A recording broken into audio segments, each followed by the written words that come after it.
everything's perfectly all right now. We're fine. We're all fine here now. Thank you. How are you?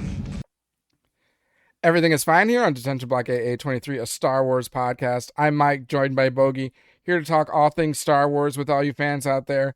Specifically, talking Maul, Shadow Lord, and we'll get to that in a minute here. If you're listening to us right now, hit that subscribe button, like, comment, rate, review, all the above. We greatly appreciate it. Any little thing you can do definitely helps us get our channel's name out there amongst all the other Star Wars channels, which there are quite a few of them. As a reminder, once we hit 200 subscribers, we'll get a prize giveaway. Make sure your name is public so we know who to enter in the drawing. And when we hit 500 subscribers, we will do a Theory Saber lightsaber prize giveaway. So you're not going to want to miss out on that one. We'll throw in Bogey's lightsaber, and it'll be fun. We'll have it live. We'll do a drawing live and everything. Looking forward to handing out some stuff for everyone. Yeah, glad to have you back, Bogey. I know. He's been dying to talk Maul for weeks and weeks, but the T-Wolves and the Wild keep landing on the wrong days. It's the benefit of having two teams in the playoffs is you get to watch them, but then the setback is it takes up all your evenings, I'm sure. And they're West Coast or not West. They're on different time zone, Western time zones, and it's like you're up late hours trying to. Games don't start till almost 9:00 at night. And I get it.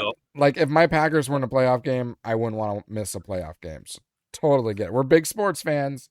We love Star Wars, but we're also big sports fans. So we got to make sure to be loyal to our teams. And the cherry on top, our mutual friend Novak agreed because he was watching the Wild last night. It's like every in between quarters, let's say, or hockey intermissions, it feels like it's like 20-25 minutes. For those sports, it takes a long time. But it's the same thing with basketball. I mean, like tonight, it felt like halftime was almost like 35-40 minutes. Yeah. And it's because all they do is just run commercials and commercials and commercials and commercials. And it's just. Well, and hockey intermissions are definitely longer than the actual periods, I feel. Really? You think so? Okay. I think so. I might have to time it tomorrow. Well, there's not much stoppage time in hockey. I mean, there is, but it's not like much commercial timing in the middle of the periods. So they make it up at the end of the periods in the intermission. And of course, they've got to clean the ice after each period. So I swear, I know it's 20 minutes of game time for a period, which turns out to be like 25, 30 minutes of actual time. But the intermissions are like 30 minutes in themselves as well. Yeah, no, I totally agree. I'll time the hockey game tomorrow. Okay, to do it. I mean, and every once in a while there'll be like a TV timeout during the period during the period because I've been at the game, and I'm like, I'll ask like whoever I'm with, I'm like, is there a timeout or what's going on? And all of a sudden, here comes the shovelers. They're shoveling the ice.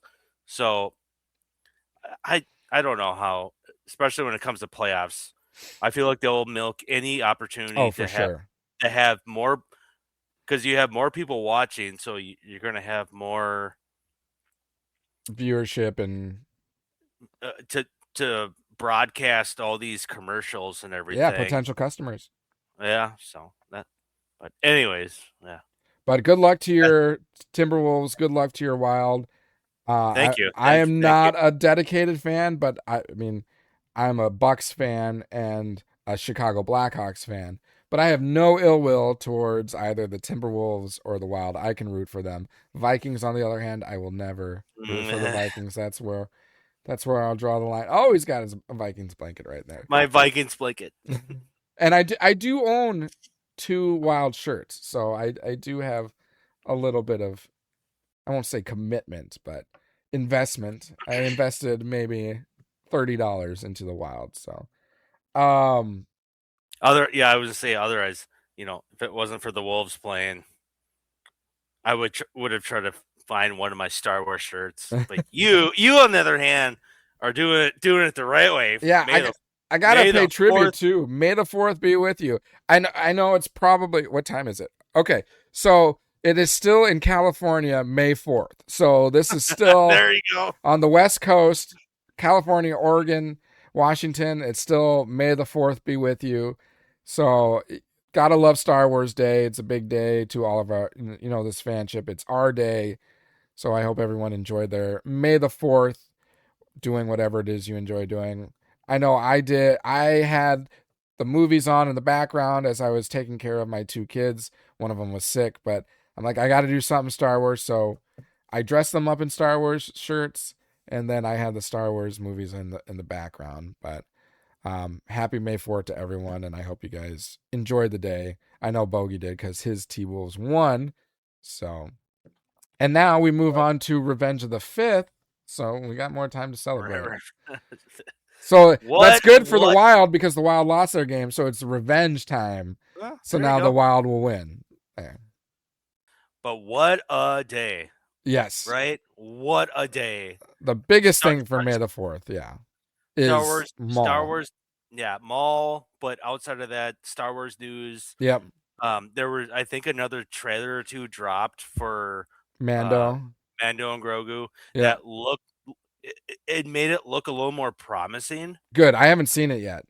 Okay. So no spoilers on it. Not that there's no spoilers. But yeah, I haven't seen it yet. But I know there is one. Okay, so that's good to hear. It looked a little more promising. Apparently. Oh, you haven't seen it either?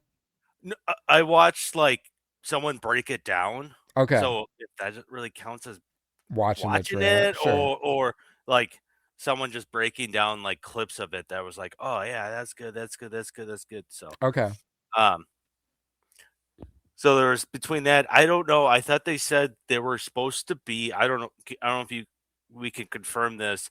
If they were supposed to be a trailer for Ahsoka, season 2, but apparently at the time I was looking, it did not drop yet. Okay. But it was supposed to drop today, so I don't know if they changed or okay. Which is a little. If it didn't drop, then that's kind of. Were they still doing edits and they're like, pull it. We're not going to show it today. Maybe. Okay, so yeah, it says fans eager for season 2 trailer. Social media is ablaze with fans manifesting, demanding, and hoping for the season 2 trailer drop on May 4th. But nothing dropped. Yeah, so it was probably just. They probably heard rumblings of a trailer dropping on May the 4th, and everyone was anticipating it being Ahsoka, and it ended up being another Mandalorian and Grogu trailer. And maybe they're doing that because the trailers haven't been really picking up much steam for the show. So to your point, maybe they're like, all right, we need to do another one, and we need to hit it pretty hard with this one. So maybe that's why it's being better received, because it was more intentional. Maybe. I will be curious to watch it. I haven't seen it, so I will want to give it a little look-see. For the new Mando. For the new Mando. Yeah. It looks a little more. At times, looks a little more like what we would want. Something out of something more serious, because we talked about the previous just looked more silly at times. Yeah. So, I don't know. And also Dave Filoni, now that what's her name, Kathleen Kennedy is now gone. Yeah. And is it confirmed Filoni's in charge now? Yeah, he's in charge. Okay, that's what I thought. There's a lot of rumors that if this Mando and Grogu movie doesn't pan out, it's done. The Mando, Mando's done. They're not going to invest any more money in making shows, movies, whatever with the whole Mando sure story arc. Sure.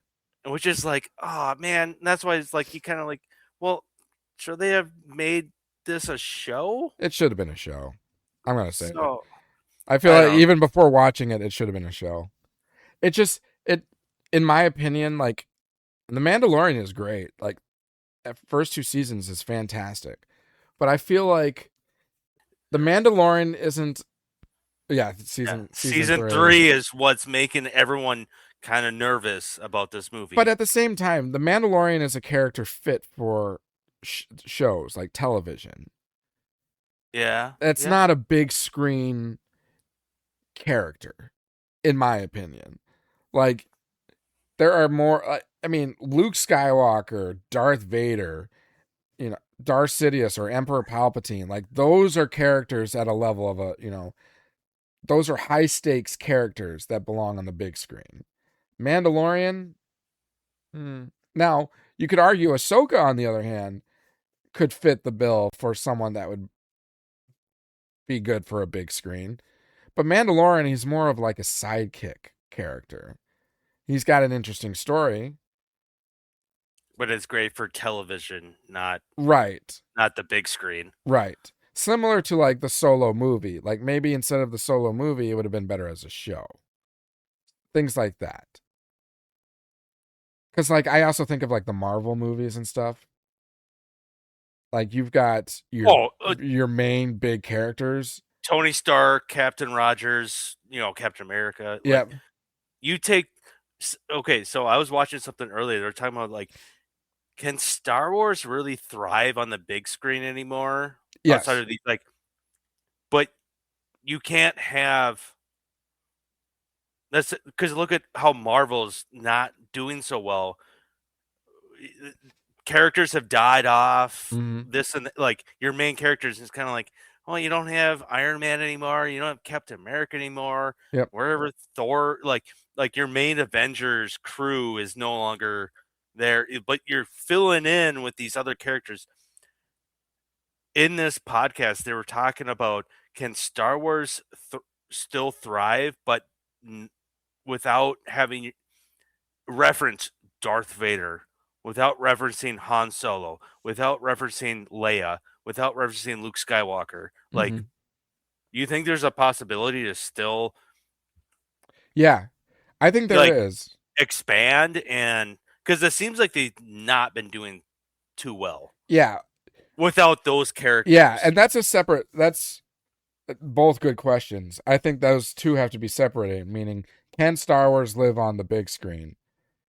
Yes, I think it can.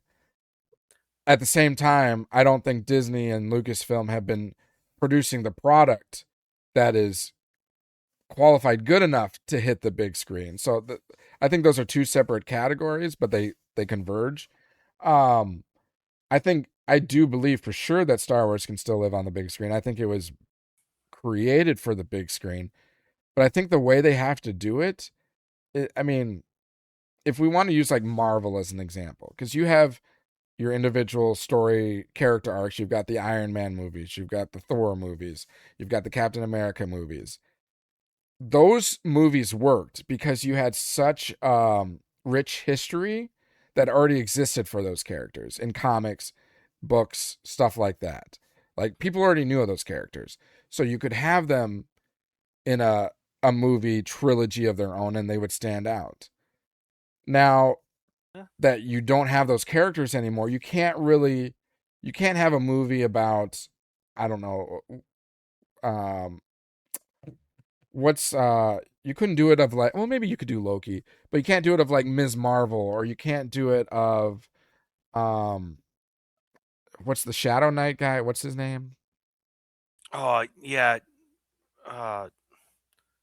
Moon Knight. Moon Knight. Yeah, I was going to say White Knight. Right. No, Moon Knight. Moon Knight. You couldn't have like a movie trilogy of Moon Knight specifically. Sure, there is, prior content of him, but he's just not at the level of those others. The only way you can move forward with Marvel movies is it has to be those Avengers movies when all your other, sub characters are coming together. So in the same way, that's how Star Wars has to work. And it's how it started too. You had the original trilogy. You had like the main focal points in that history. You had the fall of the Galactic Empire and the fall of Darth Sidious and Darth Vader, or the redemption of Darth Vader. So if you want to move forward or go back, you have to hit those key Avenger moments in Star Wars. It's not going to work as like a Mandalorian movie. You can't have um a Rey movie because Rey doesn't have a rich history. You can't do like a Poe Dameron movie or a Finn or even maybe a Kylo Ren. You can't have those because their history just goes back a couple of years to when the sequel trilogy came out. You've got to have some major event. Now, they would have a little more flexibility if they did like Knights of the Old Republic age. If you do Darth Revan, you've got a rich history of Darth Revan. You got a rich history of Darth Bane. You could do those individual characters, and I think they would get received well. But so all in all, I think there is potential, and Star Wars can succeed in the big screen, but you just got to do it right. You've got to have it to be more universal impact. You got to have it Galactic Empire, impact. Like I'll even say with like Kathleen Kennedy when they had like the High Republic, I think they had the right idea of how to like approach the direction. Like that's more grandiose, but the execution behind it was terrible. Yes, totally agree. It was really bad, and they put a lot in the books because that's what they were relying on. But people these days, I mean, people read and they listen to audiobooks, but like it's more TV shows or movies that people want. More people want, I will say. People don't have time to sit down and read or listen to a book. They have time to binge a show or a movie or something like that. So, would you agree then? Yeah, Do you think Star Wars can live on the big screen? Do you think Marvel can live on the big screen? Marvel will continue to try to do their best. I don't know about Star Wars. It's just I don't. There's I don't. Outside of the main characters I was just telling you about. Yeah. When you think Star Wars, you think those characters. Now, if you were to watch, and I think Rogue One was underappreciated because it was its own. I mean, granted, sure, you had Darth Vader show up at the very, very end, but other than that, they were all new characters. Yeah, and I don't think it was received well, but over time, I think. I mean, for me, I think that's in my top 3. I think Rogue One was received very well in terms of like ratings and stuff. I think it but for like I'm talking about like box office money. I thought it did well, didn't it? Yeah. Well, now I'm curious. I know Solo didn't, but I thought Rogue One did well. Well, and I know Solo didn't because I told you I didn't care for the guy that they recasted as Solo. Aldrich. I thought he was trash, but but I think like Rogue One again, you're dealing with the Galactic Empire. You're dealing with the Rebel Alliance. Like, well, okay, and then they're more grandiose versus the Solo movie. You're concentrating on one smuggler character. Like, the stakes aren't that really high in that movie. The stakes in Rogue One, you have the freaking Death Star. You're getting the plans for that for the Galactic Empire. Like, it's apples and oranges when you're comparing the stakes here. Yeah, when you bring that up, okay, yep, no. And that's why Andor show did very well because again, it's the Galactic Empire and the Republic versus like a show like Book of Boba Fett. Like people thought Boba Fett was a badass, but he's just kind of a bounty hunter in a larger world. The stakes aren't as high. Again, nothing against Boba Fett. I freaking love Boba Fett, and there are some good episodes in that. But I don't think that would have held well as a movie. That's just what I'm trying to say. But I'm saying, like, where can you create a movie that's? I'm trying to, because you keep bringing up, points that I'm not thinking about. But yeah, where do you, if you were to make a new Star Wars movie outside of, no Empire, let's say if you're gonna have a Jedi, maybe there's 1 or 2 in the movie or something, but they're brand new. You get what I'm getting at? Where Yeah. it's just like a whole new. Someone was making this reference, which I'm a nerd when it comes to sci-fi, but they talked about Star Trek, Mm-hmm. the original series, and then they went Star Trek Next Generation, whole new cast, Yep. whole new concept. In a way, I mean, yeah, it's space exploration, but can Star Wars do something like that, or is it not going to succeed if you can't bring back or reference the Empire? Yeah. Well, You, when you're creating something entirely new, it can succeed, but it more relies on a focus on the actual storytelling, and it's got to be high stakes. I mean, oh yeah, look at Star yeah, Wars and yeah. like Star Wars. When the first movies came out, the thing that makes Star Wars unique is usually movies are created based off of books or series or stuff like that. Comics. So they Yeah, have source yeah. content they can pull from. Star Wars didn't. Star Wars is a movie trilogy that was original. And if that can succeed, then something else along the Star Wars world can succeed. What's important is that you actually pay major focus to the story that you're creating, which makes it hard to have faith when like George Lucas is no longer the one creating it. And that's why people have hopes that like Dave Filoni, because he has the skill set for storytelling, that maybe he can start leading in a direction versus Kathleen Kennedy. But I mean, and I say there's no source content. There is. It's all expanded universe for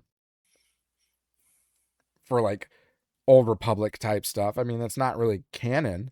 Some of it, I mean, Darth Bane is canon. Revan is technically canon. So there's things you can pull from, but you can create a story either like in the Old Republic era.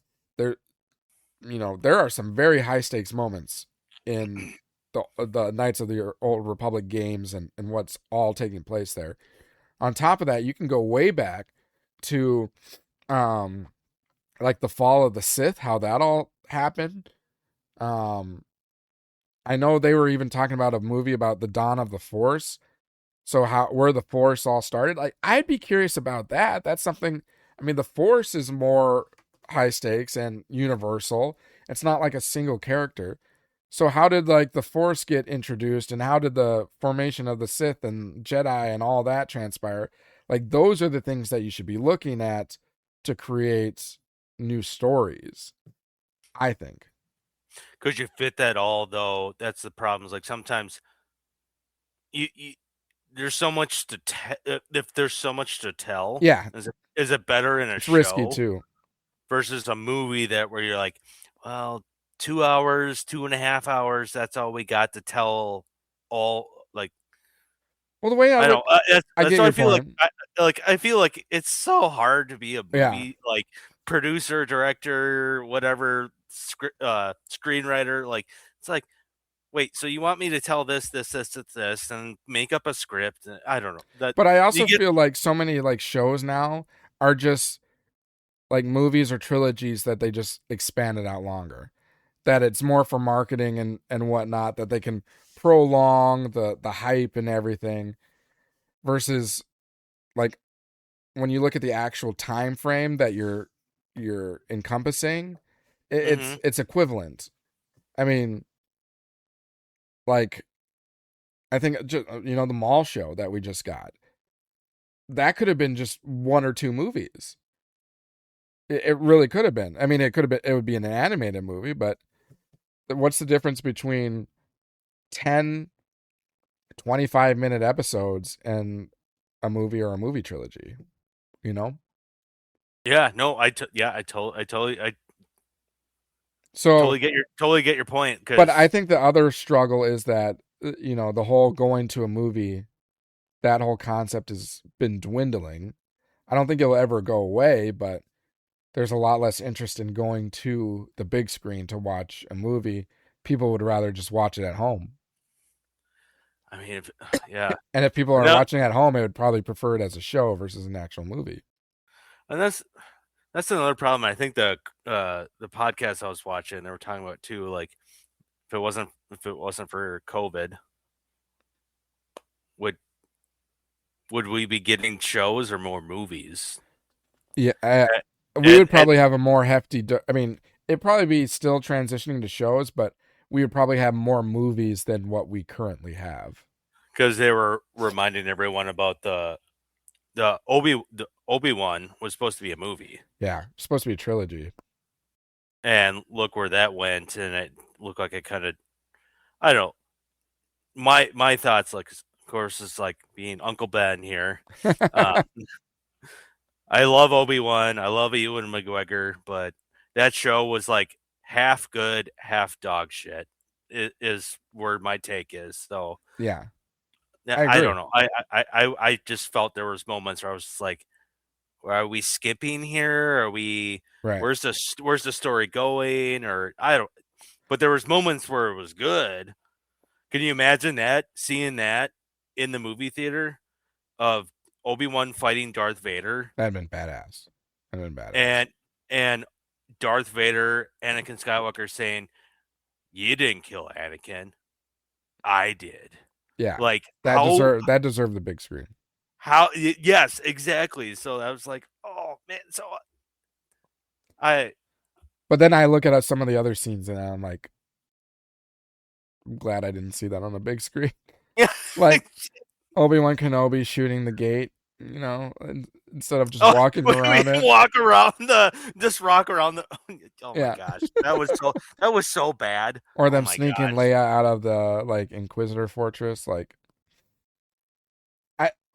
What it really comes down to is the ability to tell a good story. If you can tell a good story, it doesn't matter if it's a show, it doesn't matter if it's a movie, it will do well. You just have to create a good story. Throw away agendas, throw away, trying to check off certain boxes. The number one focus should be a good story. Create a good story and then add the other elements as it comes along. That's what Star Wars has been lacking until this Maul show.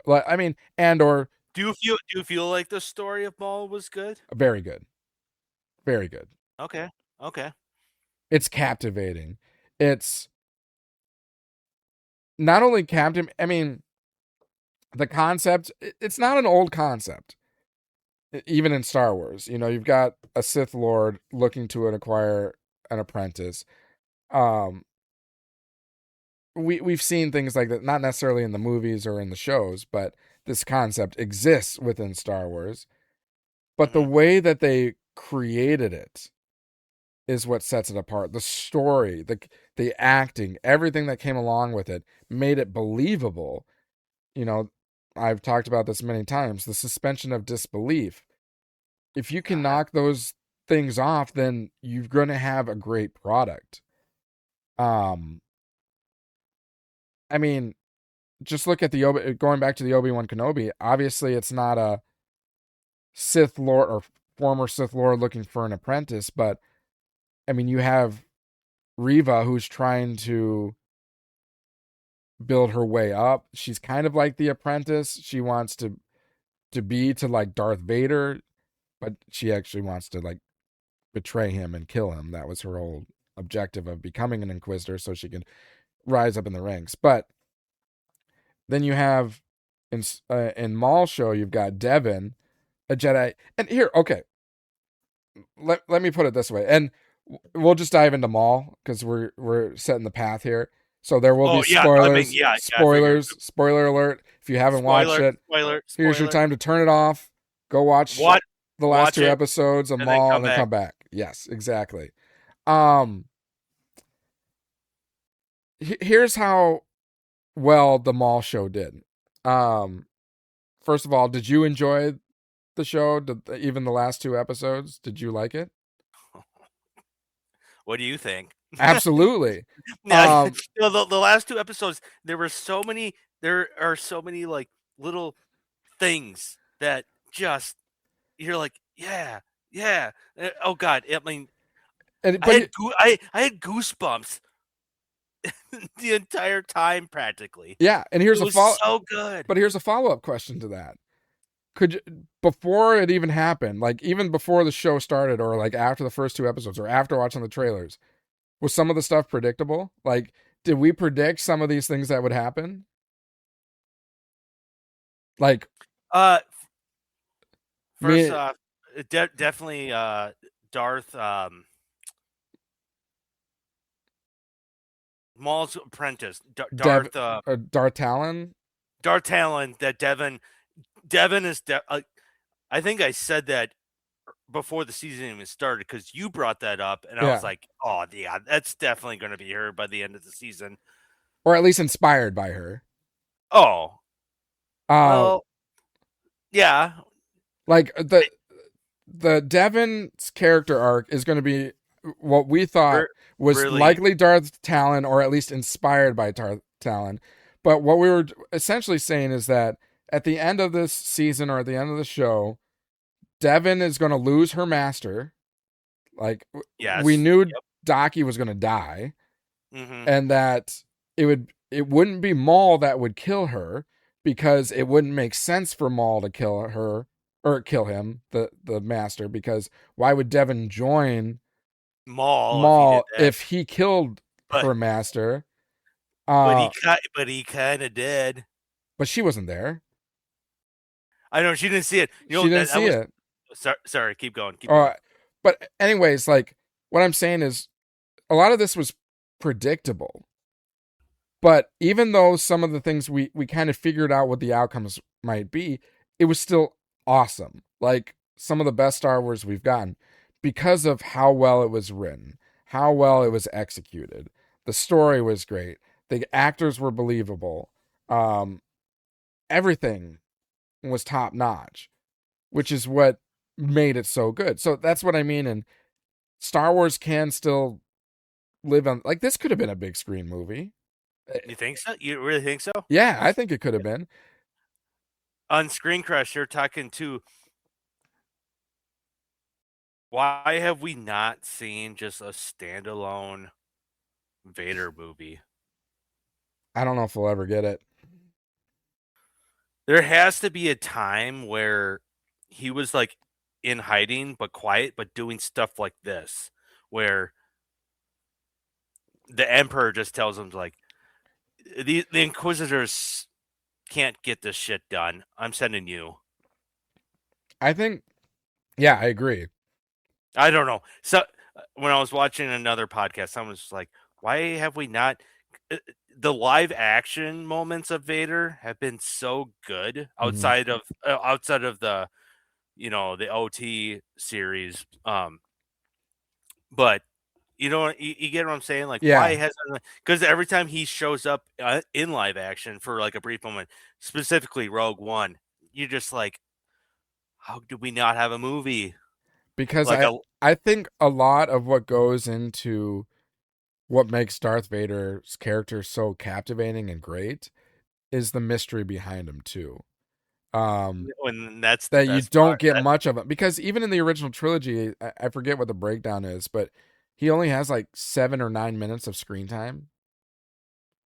He's barely in it, but he's like, it's all you need. And Hannibal Lecter, man. But even in this Maul show, like, the whole time you're like, is Darth Vader going to show up at any time? Like, hey man, if the show is Darth Vader, what are you looking forward to? What is going to be the big reveal? You know, you've got like the ace in your hand, like out on the table. Then there's nothing else to like ooh or ah. I mean, I'm sure there's could be something, but I don't know. Did Dave Filoni do this justice?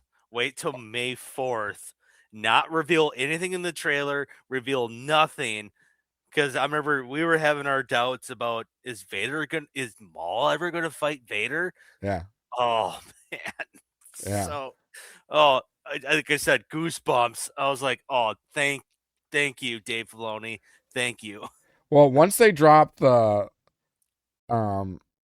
hologram where Marok referred to it as Lord, then it essentially that was what, episode 6, 4 or 6. You talking about when he 6? like It was 6. when he took a knee? Yes. Like is he talking to Sidious? Is he talking to Vader? Is Right. he talking to? Once that happened, I knew we were getting Darth Vader. Really? Because I didn't think it looked like Darth Vader. He had his cloak up. Well, they didn't really show anything, but Marok would. Well, Inquisitors don't report to Sidious. Inquisitors report to Vader. Vader is in charge of all the Inquisitors.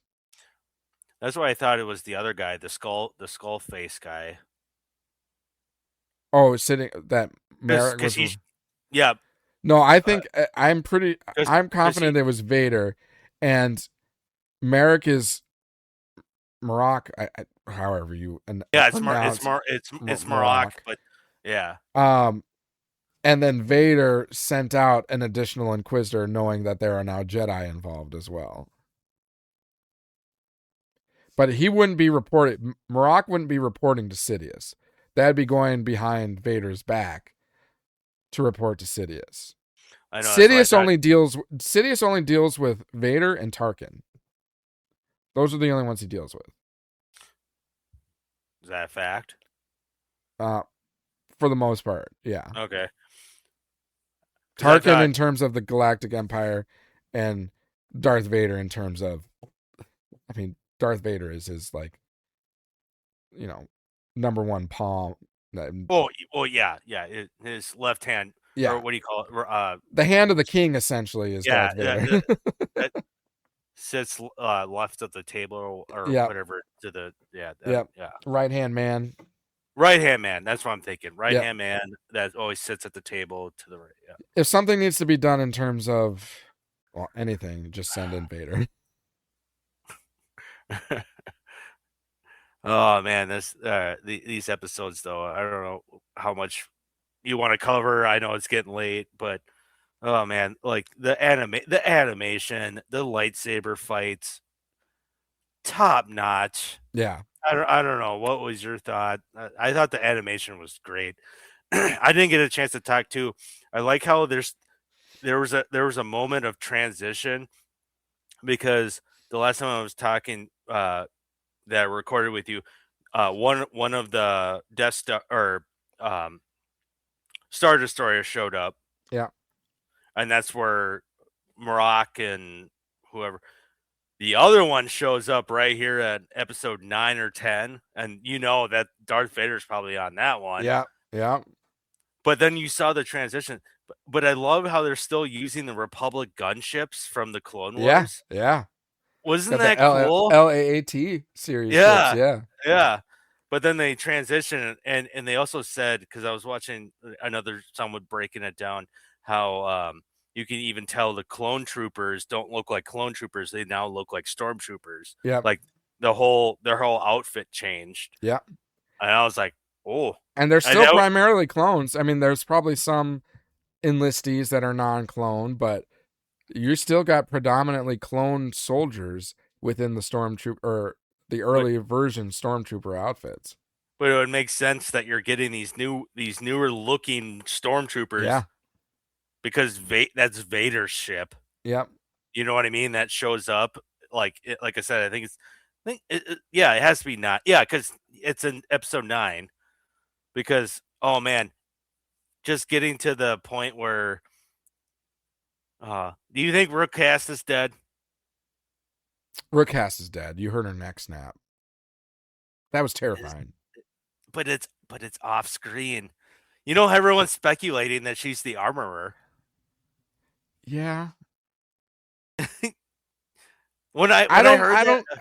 But I know what you're talking about. Didn't it sound like it's like? Oh, I heard a crack. Some kind. You heard her. Yeah, exactly.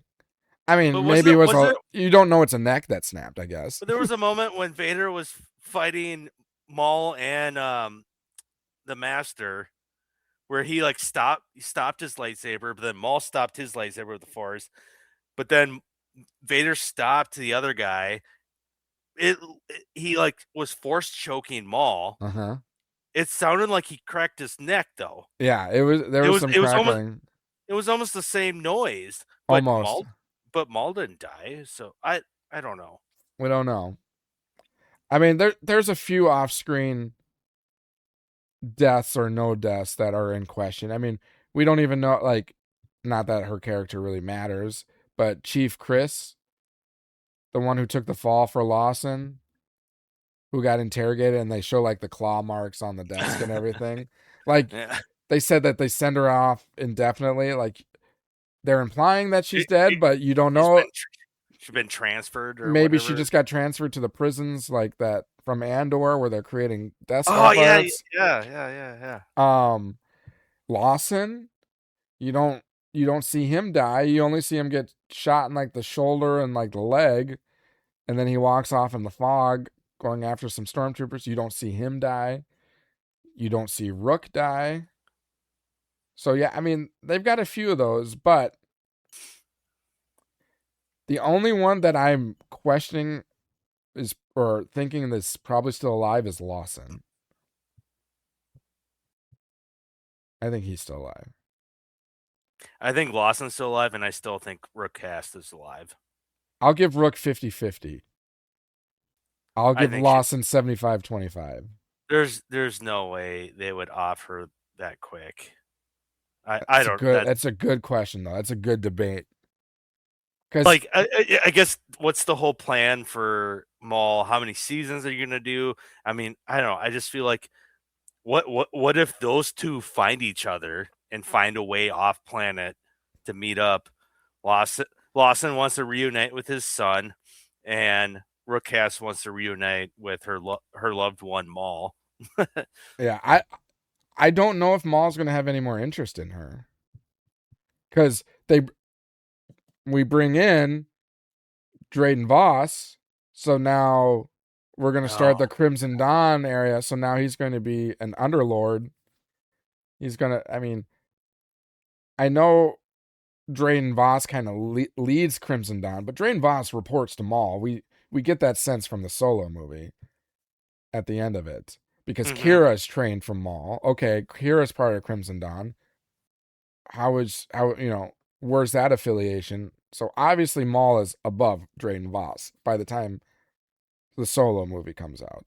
So I just don't know if he's going to have any interest in Rook Cast, which though would support more of the claim of that she would become the armorer. She just, goes into hiding and is a recluse Mandalorian, underground Mandalorian. That would make more sense for that versus her joining up with Maul again. I guess that's where maybe my mind was kind of thinking, if she goes into hiding, but becomes an armorer and goes back to like the Mandalorian ways where she doesn't take her helmet off, and you know what I mean. So I would put more stock in that, in terms of, I think there's a higher probability, if she is still alive, there's a higher probability that she would be the armorer versus joining up with Maul again, or Maul having any interest in joining up with her, because all the other Mandalorians with them, and even now both Dathomir brothers, are gone. Maul and even his droid's gone. The spybot droid's gone. Oh man, I almost cried. Did you see? If anyone could make people cry over a murderous droid, it was this show. When the lightsaber threw, and it like kind of took a third of the spybot droid off, just shy of his head, and he still was kind of functioning, but he was about to fall into the waste pit. Yeah, that is gonna just. He goes, Master. But he said master, and he just falls into the pit. I was like, oh, and he went head first, so you knew he was done. And Maul looked sad. Maul looked upset about that. He looked more upset about the droid dying than anyone else in that crew. I mean, it was his pet. Remember? Yeah, right. And I think one of the what was it, episode 7? Like one of the episodes I wasn't able to record. there was another moment where he pets it. And I was like, oh man, that's hilarious. Like we talked about this, the show has such subtle like comedy, but it's not in your face. It's not in your yeah. Yeah. Like we were talking about, we're worried about Mando and Grogu movie being slapstick humor at moments where you're just like, what? It's like they're trying to like purposely be in humor and be like, oh look, see, that was funny, wasn't it? Ha ha ha, funny. Versus in this show, it's like, ha, that was kind of funny. You know? Yeah, very subtle.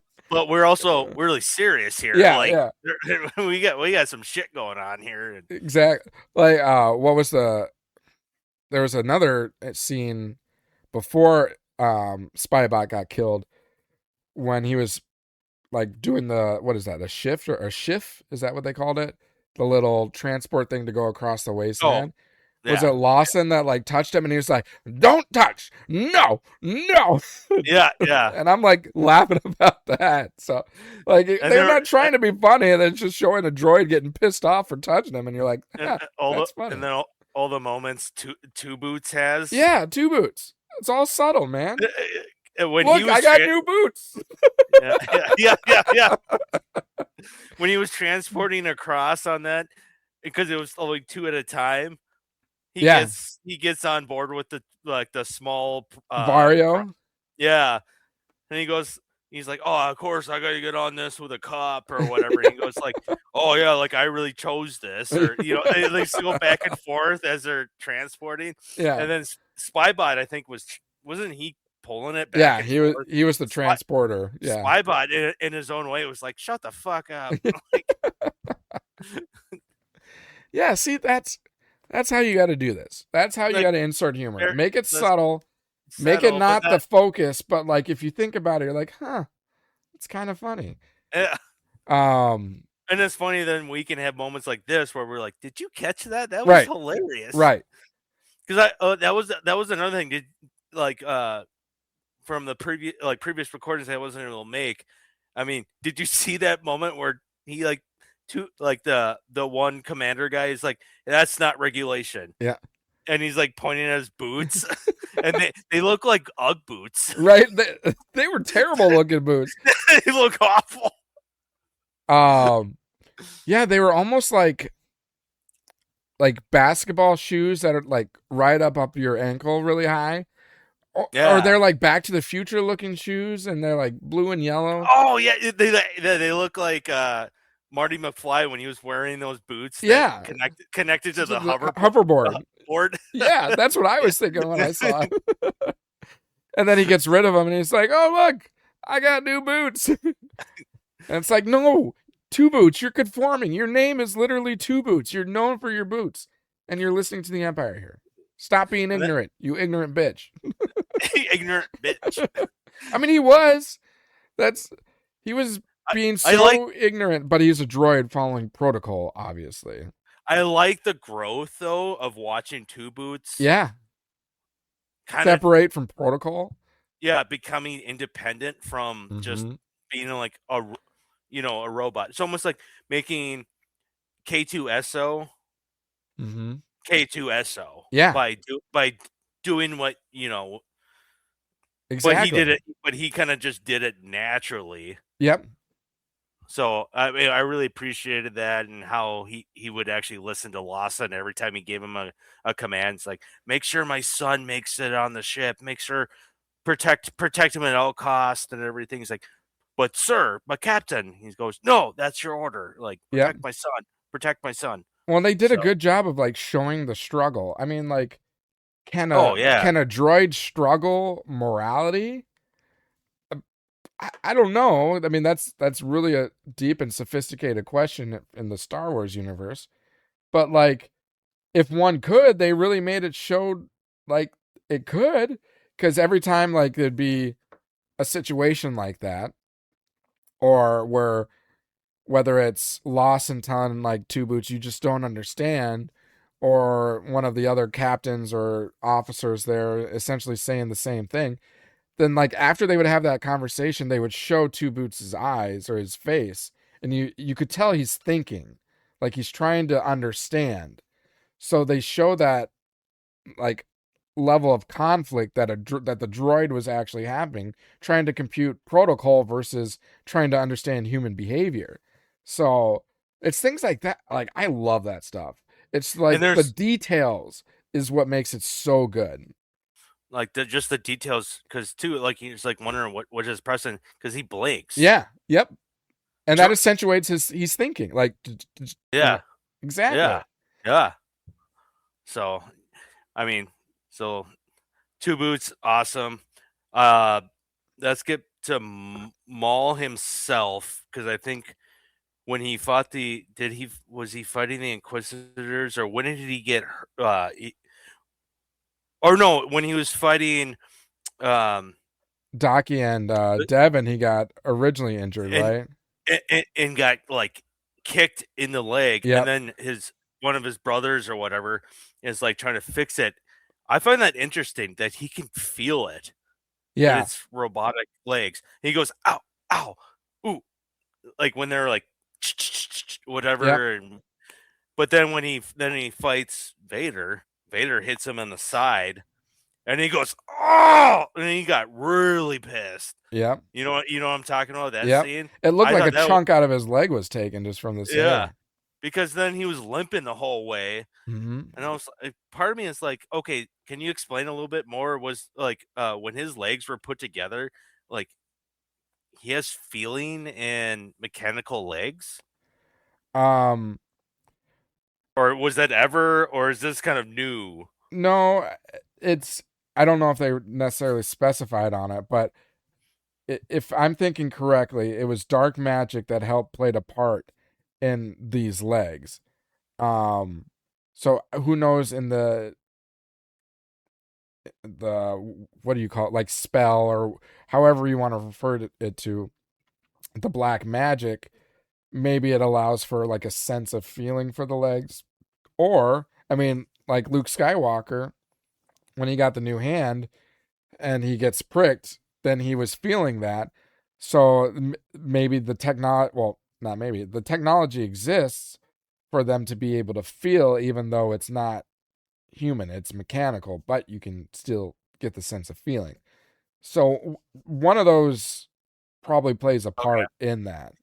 I don't know if you had any insight of like when he got his legs, because I I haven't seen those episodes when he gets his mechanical legs. you If there was if there was any more insight, because everyone was referencing, it's like, well, technically you could still have feeling if it connects it just right. sure. And it's like and they referenced that scene with Luke Skywalker having feeling in his hand, even though it's a mechanical hand. Right. Well, after he got chopped in half, he went through, I believe, 3 sets of legs. The first being like the six The, legs, the insect legs, the spider yeah, looking ones. Then the next one, it was black or dark magic by Mother Tolzien, where she took the spider legs and they were almost like clamp legs that bent like the other way. So like think of horse hind legs, how they kind of bow the other way. Does that make sense? oh yeah, yeah. I think I've seen that And then clip. they have Yeah. clamps under them, so he can like grab like to a ceiling and like hang upside down using it because they're like large clamps. And then after that, we see him get the legs that he currently has, which Was through the dark magic of doing. it might have been dark magic as well, but it's from the Mandalorian armor, so that's like harder metal, and but they look more like real legs, except or not look like real legs. They're more in the shape of real legs, but they're metal. I just can't recall when or how he got those legs. I remember the clamp ones and I remember the spider ones, but I can't remember how he gets this set of legs. But they're stronger. I think they're lighter, and I think they do have black magic associated with them. But either way, he has a sense of feeling with those legs. And I was just saying, I find that really fascinating, just yeah, to have feeling and something that was you lost half your body, and Yep. now you have feeling in there. Is kind of interesting. Yeah. Just wanted to bring that up because when, like I said, when Vader hits his leg, he gets like all of a sudden, like he even gets more pissed off. Yep. Like how damaged his. Or I think is it just one leg, or I don't know which one got kicked and then which one got shot, or like I think it's one. I think it's the same leg that was like tripping out that Vader struck. So I'm just wondering if he's gonna lose one of the legs and have to reconstruct Yeah. it somehow or something. Yeah. I don't know. It's a good question. I think he was getting really frustrated because like Maul doesn't like to show sign of weakness, and they really made an emphasis on his leg like throughout this season. How many different times it was like a weakness to him, it was a hindrance, and how much that annoyed him because he would always like pay attention. I mean, obviously, if something was wrong with your leg, you would be annoyed, but it's just a reminder every time how he got defeated by Obi-Wan. Yeah, that exactly, exactly, Yeah. and that. So that event weakened him, and then all these events transpiring weaken him, and it just adds to his rage and frustration. So I think that's all intentional. And I think Vader is smart. He knew that, and he takes advantage of the weaknesses of his enemies.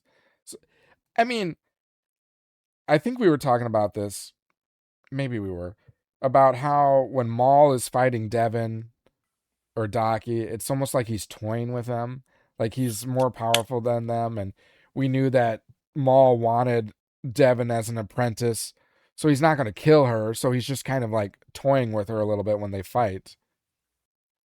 I think that's what Vader was doing with, like, I don't even think we saw Vader's true potential in these fights. And he was just like barely doing anything. He seemed like he was completely comfortable. At one point, he's like taking on three other Force saber wielding Jedi, former Sith.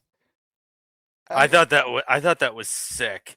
Yeah, and there was moments where he didn't he like have his hand behind one back, and he was just like, I don't know. I mean, most of the time he's just using one. Because I know that's like kind of Vader's signature thing is he'll duel as much as he can with one arm. Yeah. But then if he has to, then he'll switch to two hands. When the anger starts kicking in, that's when he uses his second hand, and you can see. Yeah. And that was so cool about this show. Like, it even accentuated like the weight of the Force in his blows. Like when he was hammering down, the way that they would like incorporate the soundtrack or the sound effects along with the music and just the motions, it's like it was almost like you could feel it like beating in your heart every time he was making a blow, and you're like, oh, that is so powerful. And the way that they're like recoiling back from how hard of a hit it is, they really like accentuated those details. Even blaster bolts, you get more sense of like how powerful they are. Like I remember I think it was the episode 9, or maybe it was the last one, when Lawson, he's hiding behind some spire or column or something, and then blaster bolts hit it, and it almost sounds like World War II like bullets, like you're in a war movie or something like that. You're like, that is awesome. Versus just like pew pew pew pew pew. You're like feeling the force of the impact of the blaster bolts like hitting. Like, yeah, exactly. Because no, I think it's episode 10. If I have the clip up, I have it paused now, but there was a moment where they saw him. That's when they're like in that like forest area. Yeah. And all of a sudden he came over and they saw him. They started shooting, and all of a sudden he ducked over. But part of the round cut through the tree, and it barely almost hit him. Yeah. As it goes through, and you're just like, and there was another scene too where, like, how they do the animation of like as you're turning around, and all of a sudden the blaster fire, and the camera like almost follows the blaster going like that close to almost hitting you. Yeah. Which come on. They're not that good at shooting, are they? Stormtroopers? Stormtroopers. They're still bad at it. Hey, Lawson's son is better with the stun gun. he took out so many people in the last 2 episodes with the stun setting. Well, one question I had at one point, I swear, in episode 9, when the stormtroopers come in, and it's like right around where you see Riley, so Lawson's son, first shoot a stormtrooper with the like stun. Were the stormtroopers, some of them shooting stun rays too? I swear on my life that there was like an exchange of them. I'm like, why are the stormtroopers using stun? I could have sworn, I could be wrong, but this was in my second viewing of it too, and when I noticed that, but I was a little disappointed seeing Riley shooting with freaking stun gun, like. But it's because he's a kid. He's a kid. It's a Disney show. They couldn't have a kid like killing people. But I'm like, come on. Meanwhile, his dad's just everyone else is just like causing havoc, killing people. Maul's throwing his saber, splitting 3 stormtroopers in half, and all standing next to each other. But here's Riley, stun. It's like, I don't know. I think that's just a cheesy. Like, I don't know. I feel so like every time they like that noise. I appreciate they grabbed it from like the OT series. Like, but that noise effect, like, pew. You're just like, who's shooting the stun? Like, we're in the middle of war zone here. Like, flip the switch. Do you really want those guys to like come back to conscious and then like still pursue you? Just like get rid of them. And then they'll shoot you. Yeah. There were in this whole show, there were 2 head scratcher moments for me. That was one of them. Lawson's son shooting with stun gun in the like most intense battle moments of the show. And then the other thing was in the previous 2 episodes, when Maul loses to the Inquisitors, I don't believe that would happen. There's no way Maul loses to 2 Inquisitors. Now, I know his leg is like tweaking out a little bit, but he's still a far more powerful force wielder. What? Okay, here. I don't know those Inquisitors that well though. Inquisitors are former like Padawan Jedi, right? But where would you rank them? Like let's say Maul's at a 10 as like most powerful. Where would you rank these 2 guys? Because I don't know them that well. Every time I seem to like watch a clip, they turn into a dust of farts. Right. You know what I'm talking about? Like, especially the first brother.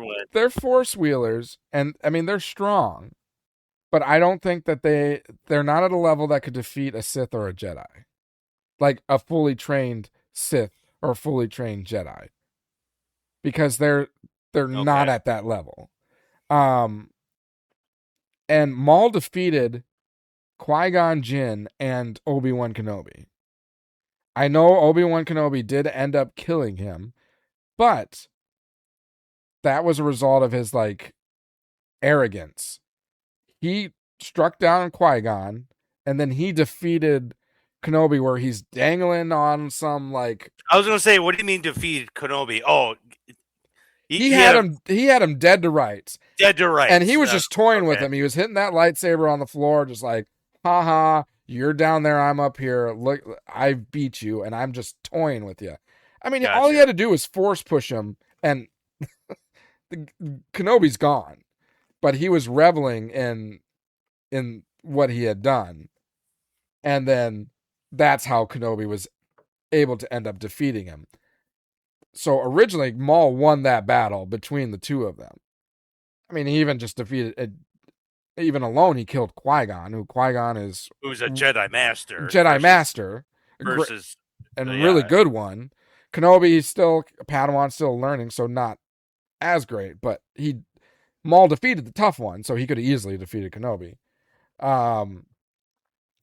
And I would put these Inquisitors just at like maybe Kenobi. Yeah, well, maybe like Kenobi from episode 1, but a little better. But even Kenobi probably got more training than the Inquisitors. Granted, the Inquisitors are being trained kind of by Darth Vader, by Darth Vader and the Grand Inquisitor. But, excuse me, I would still say, I mean, Maul held his own. I mean, with the Emperor a little bit. I mean, I'm sure the Emperor was probably toying with him. But I don't know. In my eyes, I don't feel like Maul would be bested by 2 Inquisitors. Just in my mind. God, I just don't know how. By 2 Inquisitors and the one with the is it the 11th brother? Yeah, 11th brother with the skull-looking face. Yep, that's the people have been now calling him the Crow. Oh yeah, I've been seeing that too. I think it's even when I looked up the cast, I was like Crow. Oh really? Yeah. Oh, which I found out too. So Spybot, but I know one of our previous episodes I said someone's named Icarus. Oh okay. But that was one of Maul's, like his skinny guy. One of the Dathomir brothers. Yeah. Okay. But the skinny one. The one that had the grappling gun, or the one that. Or the other one. The other one. Okay, the one that lived longer, that died in the wastelands thing. The next episode. Yeah. But dude, that death. Oh man. Oh, when he was getting shot up, he was just. And then he threw like 3 daggers that hit the stormtroopers like in different areas. And then he ran out and sacrificed himself and tackled all 3 of them and went into the waste pit. Well, it was 2 different stormtroopers. So when he threw those 3 knives, you see 2 of them fall back into the waste, and the other one that kind of gets knocked back, but he's still standing. And then you see 2 more stormtroopers come up. So then he takes. Oh. Okay. So he takes down one of them that was hindered by the dagger, and then 2 completely capable stormtroopers, and just tackles them into the what a way to go! What a way to go out, though. Pretty honorable way. That was so awesome. For the sake of the other, yeah. I mean, and he's just a side character. It's like that's how good this show was. Like we don't really care much about this guy, but damn. What a way to go out. Yeah. And the other Dathomir brother sacrificed himself to save Maul in the previous episode. Because Maul was fighting the Inquisitors. Yeah, he got and he pierced by a lightsabered up. Yeah. Hey, come on. What was her name in Obi-Wan? Reva? She's been Reva. Didn't she get stabbed in the chest 4 times? Okay, there you go again. Okay. Do you think Reva and another Inquisitor could take down Maul? No. Exactly. No. Now, I'm not saying... I just don't know about too much of these. And especially when you're the first brother. Yeah. Does that mean you've been Merrick is probably the best and it's also interesting they don't really call him first brother, he's Merrick. So it just gives the idea that he's better. So I think Marok. I think Marok is stronger than the other brother. Yeah, he's a formidable foe, and I think it's really interesting. You should look it up if you haven't seen it. So Marok actually is a character, or there's meaning in terms of King Arthur, like King Arthur's story. Marok is okay. One of the knights, I think, that fall. He becomes a bad guy or something like that. He's part of King Arthur's court. And he gets persuaded or turned by a witch. And the witch is named Morgan.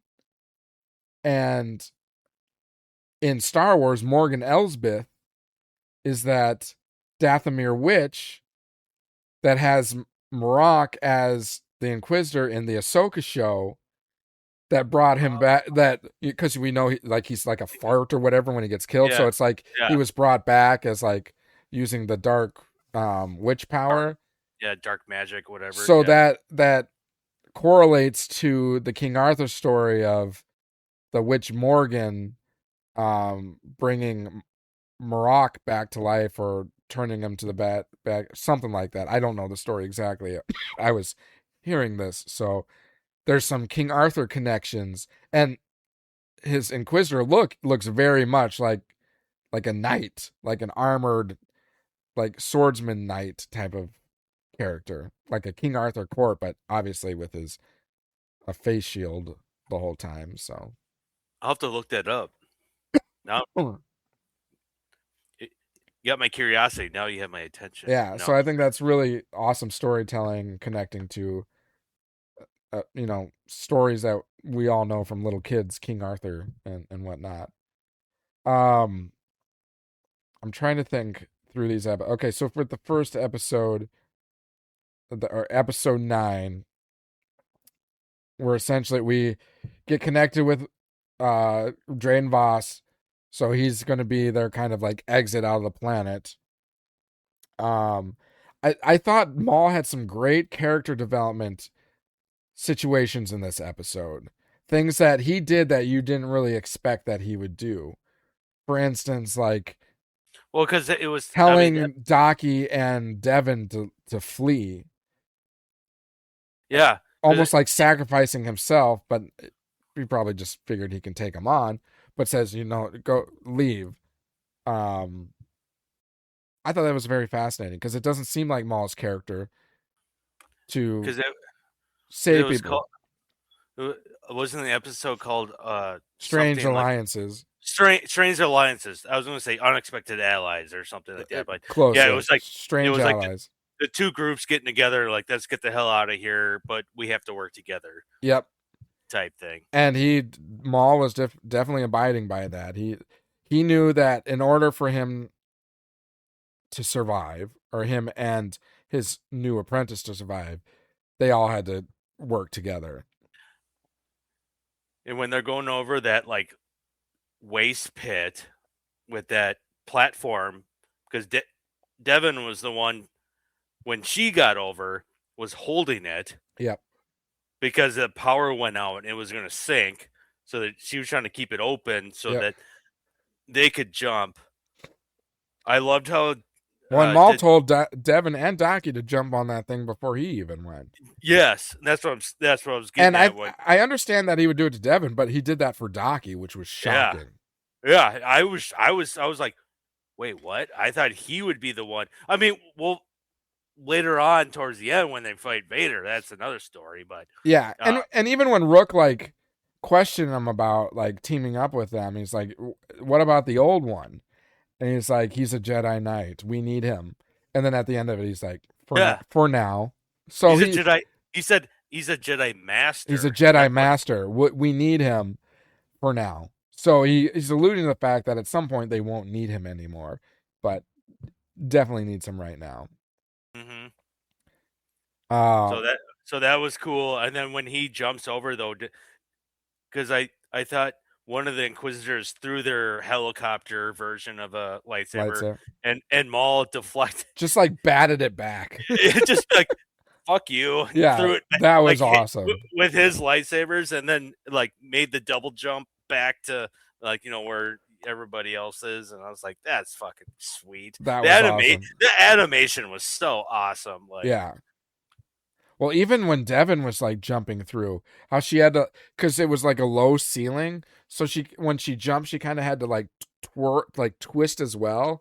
So I thought that was the scene in Revenge of the Sith when Sidious like, and Maul did that in the previous episode though too, when he was falling to the ground. I was like, what the fuck? Is this a theme now? Well, it's very interesting. Like I've noticed. So we're speaking to Maul essentially using Sidious's move there. I saw Devin use Obi-Wan Kenobi's moves. Like, she had his stance for a while. Did you see she used the Ahsoka like kick? Like where she has her sabers going forward, but she kicks back. Yeah. I saw that in these episodes.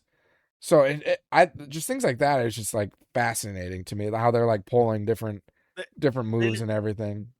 And I love how the show just sprinkles in a little like fan like kind of like Nostalgia, fan service, a little bit. fan service nostalgia That only like real fans would be able to like see. Everybody Us else is nerds. like, and then we're just like talking about it. You're like, we have no idea what you're talking about. It's like the GIF with like Leonardo DiCaprio. It's like, you know. Oh yeah. Well, you see that? Once upon a time in Hollywood, when he goes like, well, oh yep. That's what I picture when Star Wars fans see something they recognize. It's Leonardo DiCaprio from that scene. When he's like having a beer or whatever. Yeah. And he's like whistling and he's like pointing at the TV. Like, did you guys see that? Did you see that? Exactly. Okay, I'm trying to think of that taking down the walker. That was pretty badass, and it was really cool how they kind of showed that because. Go ahead. I would say Lawson was like, so much for going stealth. Yeah. And Maul just running at him. I got this. But even like when you see him slice through like the leg, like in a normal Star Wars animation, you just see him slice through it and like the events would transpire. But like it was taken in consideration like the time for like the metal to melt. If you notice that.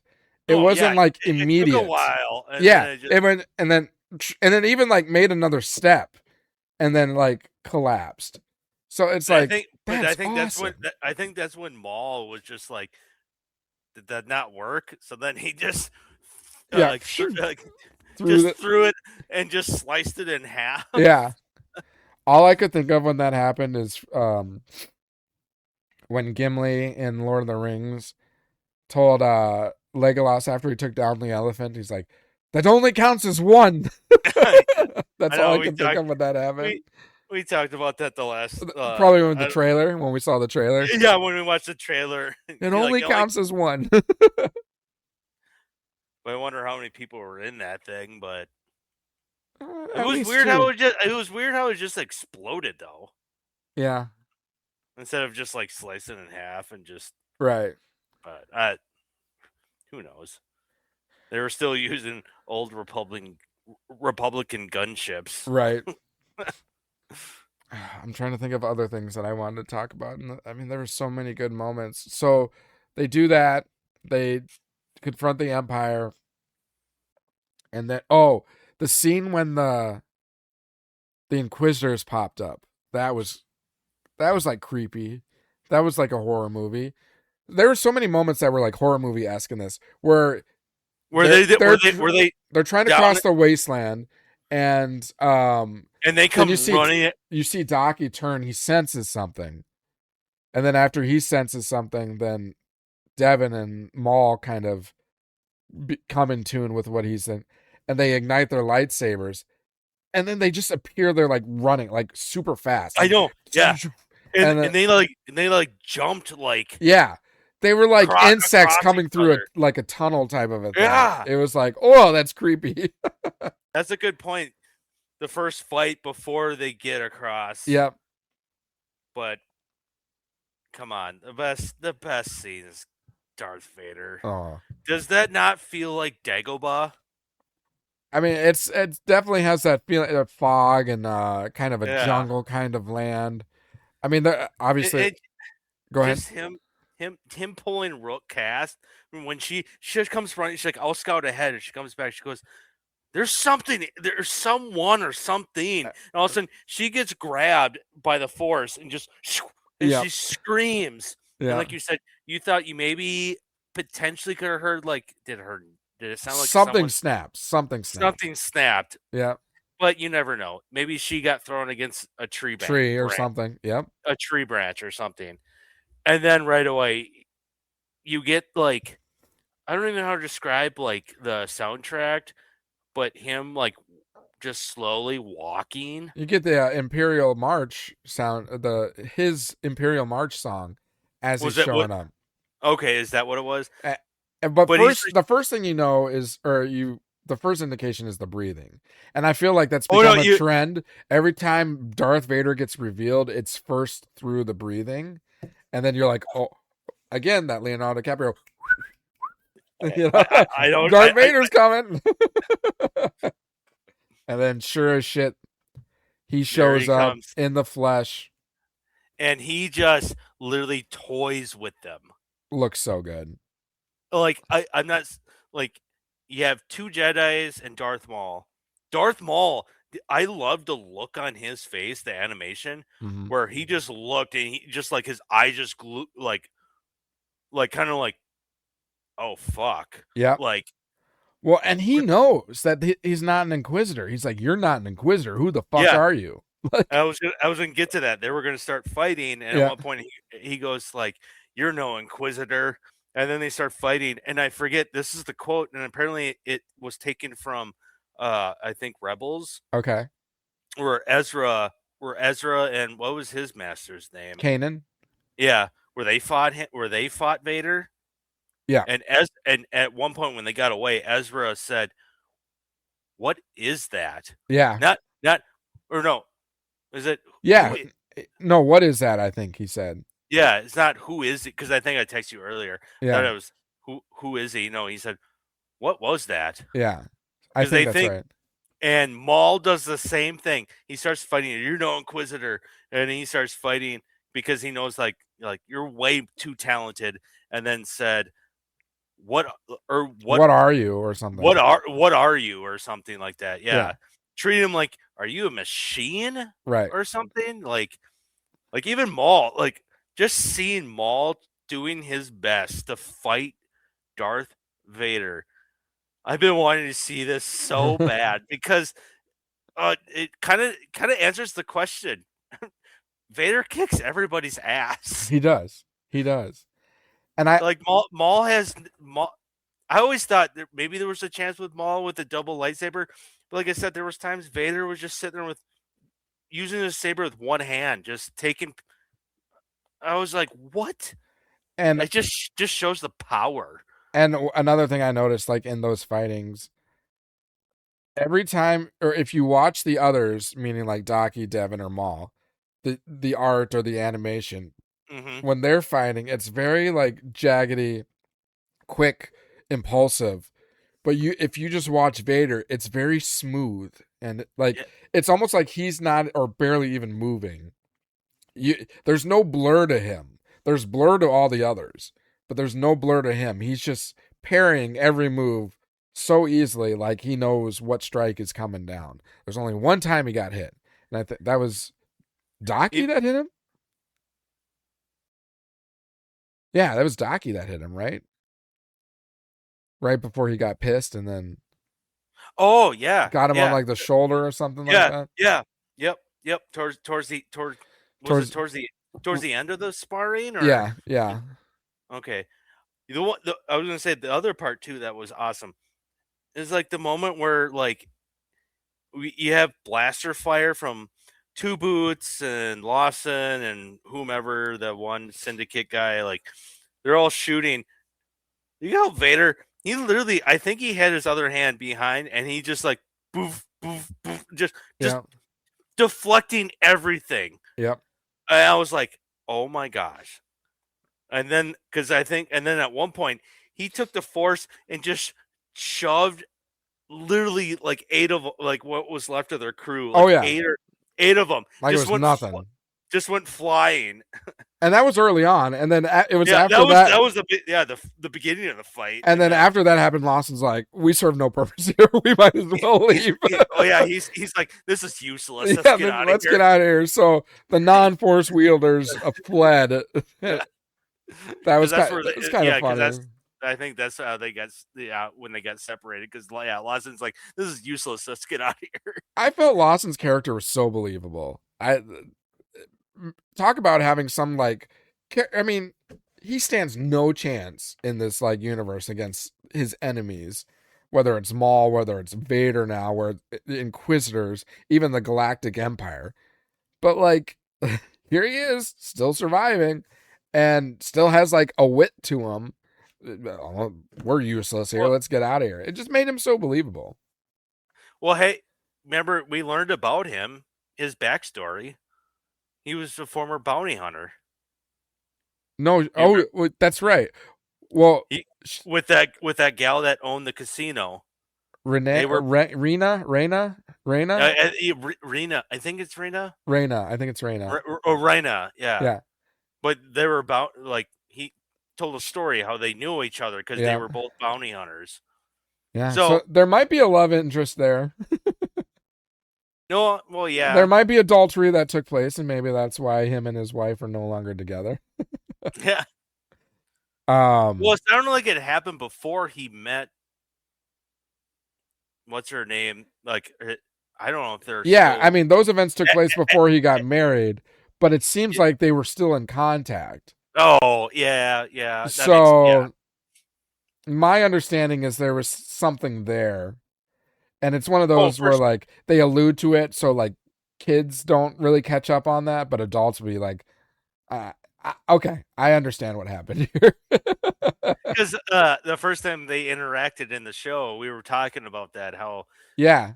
When he was trying to get some insight about different things about this crime syndicate and everything, and then she alluded, it's like, what are you doing for dinner? Yeah, exactly. So it's like, that credit to you, because you were the one that were like, I think there is something there, and I was like, I don't know. I think this is more of like a gentleman's club establishment. So she was looking for a client or something. That's what you. Yeah, that's what I was thinking, but no, wasn't it, that was my guess, right? It was a casino or something like that, or I don't. Yeah, but you thought that there was some kind of history. Or a potential love interest there. So you were right. Meanwhile, because I brought that up too, and you're like, oh, that's the first time you've ever seen that in Star Wars. Meanwhile, he's let's say getting later or whatever. His son's like, Dad, are you ever gonna come home? I guess I'm ordering pizza because he saw the pizza boxes. On the counter. First pizza boxes of Star Wars ever. Or any kind of delivery box in the shape of a pizza. I wonder what Star Wars pizza tastes like. What if it's just like a giant quesadilla? Quesadilla. Hina, eat the food. God. Oh man, good old Napoleon Dynamite. I know there's so much more I want to talk about with this. I'm trying to think too. There was like one thing I definitely wanted to like mention as we were progressing towards that fight, and I can't remember. But let alone like there was that moment then towards the end when Maul was force pushed. What was the master's name again? Daki, because they were fighting together against Vader, but then he force push him because there was a moment because I thought you heard the kind of like the yeah, and I think someone was breaking it down in the podcast I was watching that he was either thinking there's two paths. I help this guy, or the master, and try to defeat, or we might lose, or my ultimate goal was to recruit. So if the master's dead, then I can get her to be my apprentice. Yeah. So that's why all of a sudden, you could tell he was like conflicted, and he force pushed him into Vader, and that's where Vader then like strikes him down. But then you get why am I blanking now? The apprentice Devin. So she defeated one, or kind of defeated one of the. Yeah, pushed him off the side. I don't know if I doubt he's dead. Well, he clearly comes back. We see him as like a force fart, so we don't know. Yeah. So, that's what I'm saying. I don't know if he's dead or not. Same with the other guy. But he ran away, didn't he? The other one? I think he fought him off until Maul. So this is... He led Devin to the hallway where Maul was. So then you see Maul, led the hallway to where Vader was. Because Devin is fighting the crow one, and then he pushes her or something. so that she But then ends he up in this looks, hallway, and then Vader and, comes in. and they said that there's a complete comparison to um, Obi-Wan and Qui-Gon Jinn, because she yells just like Obi-Wan did, No, yeah, no. yeah, And then that's when all of a sudden that whole conflict, Maul leaps away to try to meet up with her. Try to, because he already pushed the one guy, yeah. and then he was gonna jump, because it was like all this like temple rubber Well, and or rubble. I mean, yeah. of like, and he's trying to get to her Well, to help he her. made the right choice if you think about it. Like, Yeah. he's not going to stand any kind of chance against Maul. His best chance is to go fight the other Inquisitor with Devin and take him out and then flee, hoping that Daki can give them enough time. Now, it's a little bit of a dick move to do the force push. Like, you could have just walked away, dude. Like, Just pushed him into Vader. Good luck, dude. And did you see that? I'm like, out. Did you see that? So he force pushes Daki in the middle of them fighting. So he's still like parrying him a little bit. And then they get to a point where they're in a stance. And then Daki looks at Maul. Did you see that? Where he gives him a look. Like, did you just do that? Did you notice that at all? I thought Maul escaped right away as soon as he like pushed Daki into. He force pushed him, and then he was kind of watching a little bit. And it was Okay, like a few little parry moves that Daki did, and then there's a standstill where they're engaged, they're like defending each other's lightsabers, but they're standing still, and then Daki looks over at Maul and gives him a look. Well, I knew Daki the whole time was giving him multiple looks, so I'm trying to remember that. If you've got it on, go to that part, and then just wait. So look for the force push. And if looks could kill, man, that look that Daki gives Maul was like, fuck you. Because Daki essentially knows what's happening now. No, okay. Yep. Yeah, I see it. Now I know what you're talking about. He kind of like looks over like, yeah, he gives him like, what the fuck did you just do? Are you fucking serious? I thought we were on the safe side. He's here. like, this is the Maul that I figured was going to be, this is who I figured you were. But before I forget, then, that whole moment when they're trying to get away constantly, I don't know if it carried over from the first episode 9 into 10, or it was part of 10, when they try to get away from Vader and Maul tries to pull the whole like structure down. Yeah. And they're like, there's like, what's with it with the Force and using like structure and rocks and stones? But the way Vader just like he just had one hand and he was holding it while he kept walking towards them. Just gave me like, oh my God, like. Yeah, and he's like slicing the boulders and everything. Yeah, and then there was the one scene where, so it was Daki and it was Maul. Maul was trying to tell Daki about like, you gotta bring out your rage. He's like, I got this sense that's the only way to beat this, whoever this is, because I don't think he knew at that moment, but later on you can tell he's like, oh, your Sidious long apprentice he's been looking for. Yeah. You're Anakin. Like, you don't hear that, but you get the vibe of it. Yeah. But that jump scare scene. Oh yeah. Because his leg is all, so he has to like sit. He kind of has to sit down, and he's trying to tell Daki like, oh, you got to unleash, your rage or whatever. Yeah. Also, boom. There's like the Force hand, and it's Vader, and he just comes walking through, and you're like. That was terrifying. Like, yeah, I jumped. I totally. I was like, oh shit. Yeah, I loved what Maul was telling Daki there. He's like, this guy was, he's a trained Jedi. He knows what a Jedi is going to do. So the only way we're going to win is by tapping into your rage. It'd be a surprise element, even though Vader's probably well aware of rage and can handle that as well. But I thought that was really an interesting scene though too, when both Maul and Daki they're trying to convince Devin on the right course of action to take.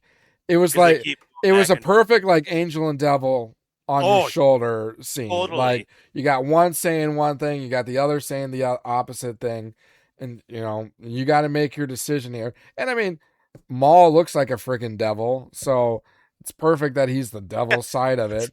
And then Daki is obviously trying to, elicit the Jedi way of handling this situation. So I thought that was a really cool scene, trying to convince Devin going one direction or the other.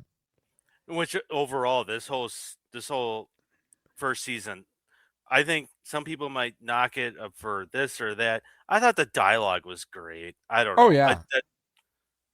Well, I am also just, and we haven't talked about it enough in my opinion, but I think Devin is such a fascinating character, and she did a phenomenal job. I don't know who the voice actress was, but between the voice acting and the animation of her, just her facial expressions and everything, like, she was a very good character. I obviously will get more of her in this season, but I have really high hopes for her in terms of the long term. Like, honestly, I think there's potential that she could be one of the villains that we'll see in like the Mandoverse or beyond, because obviously Maul is not with her in Rebels, so either she's dead or they've parted ways.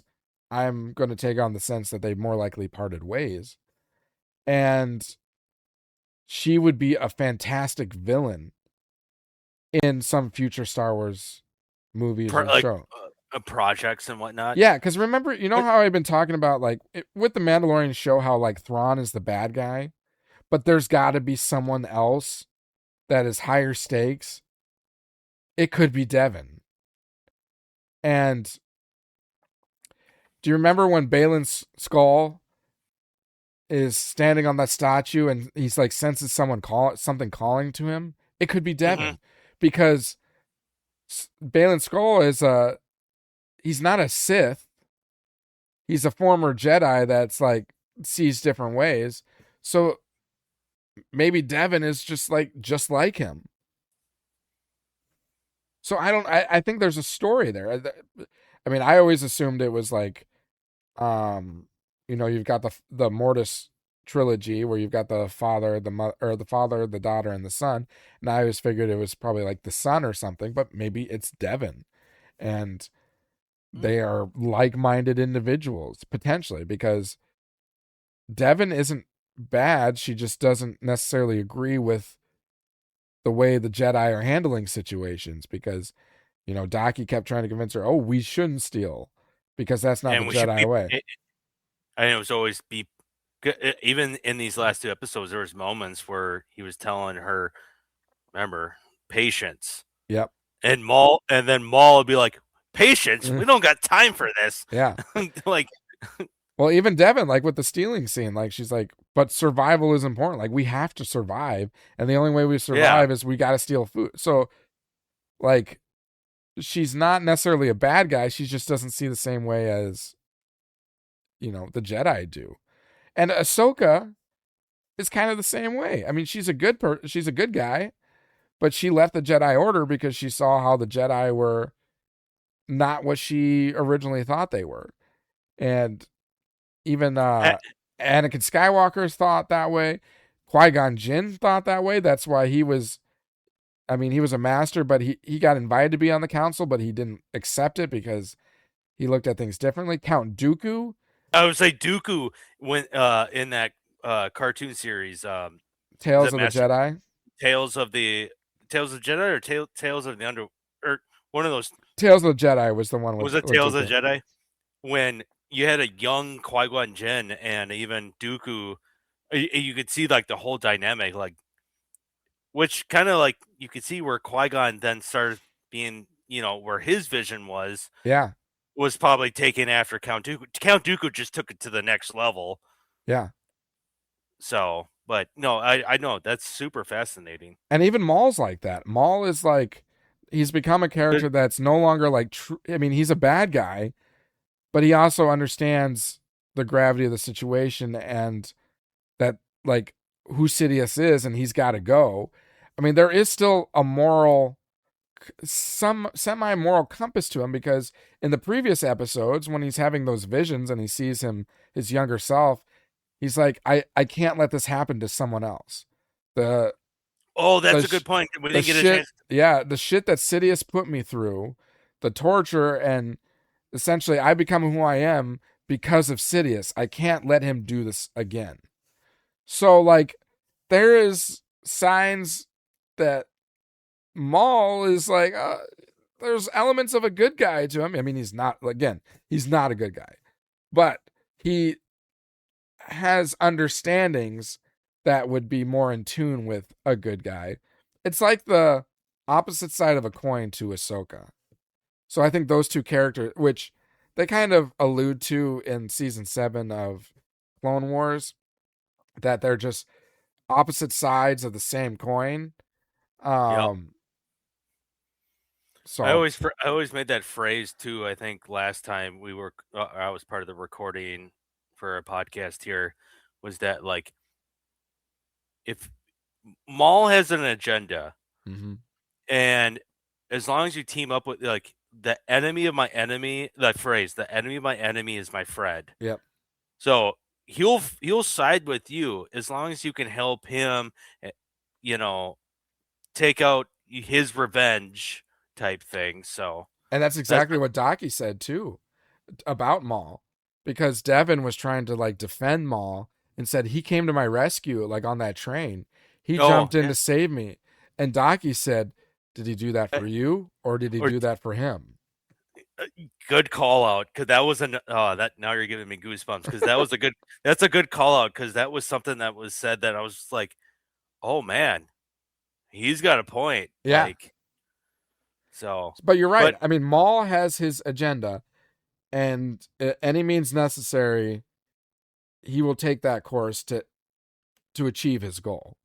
mm-hmm. And obviously his goal here is acquiring Devin as an apprentice, but his ultimate goal is to take out Sidious.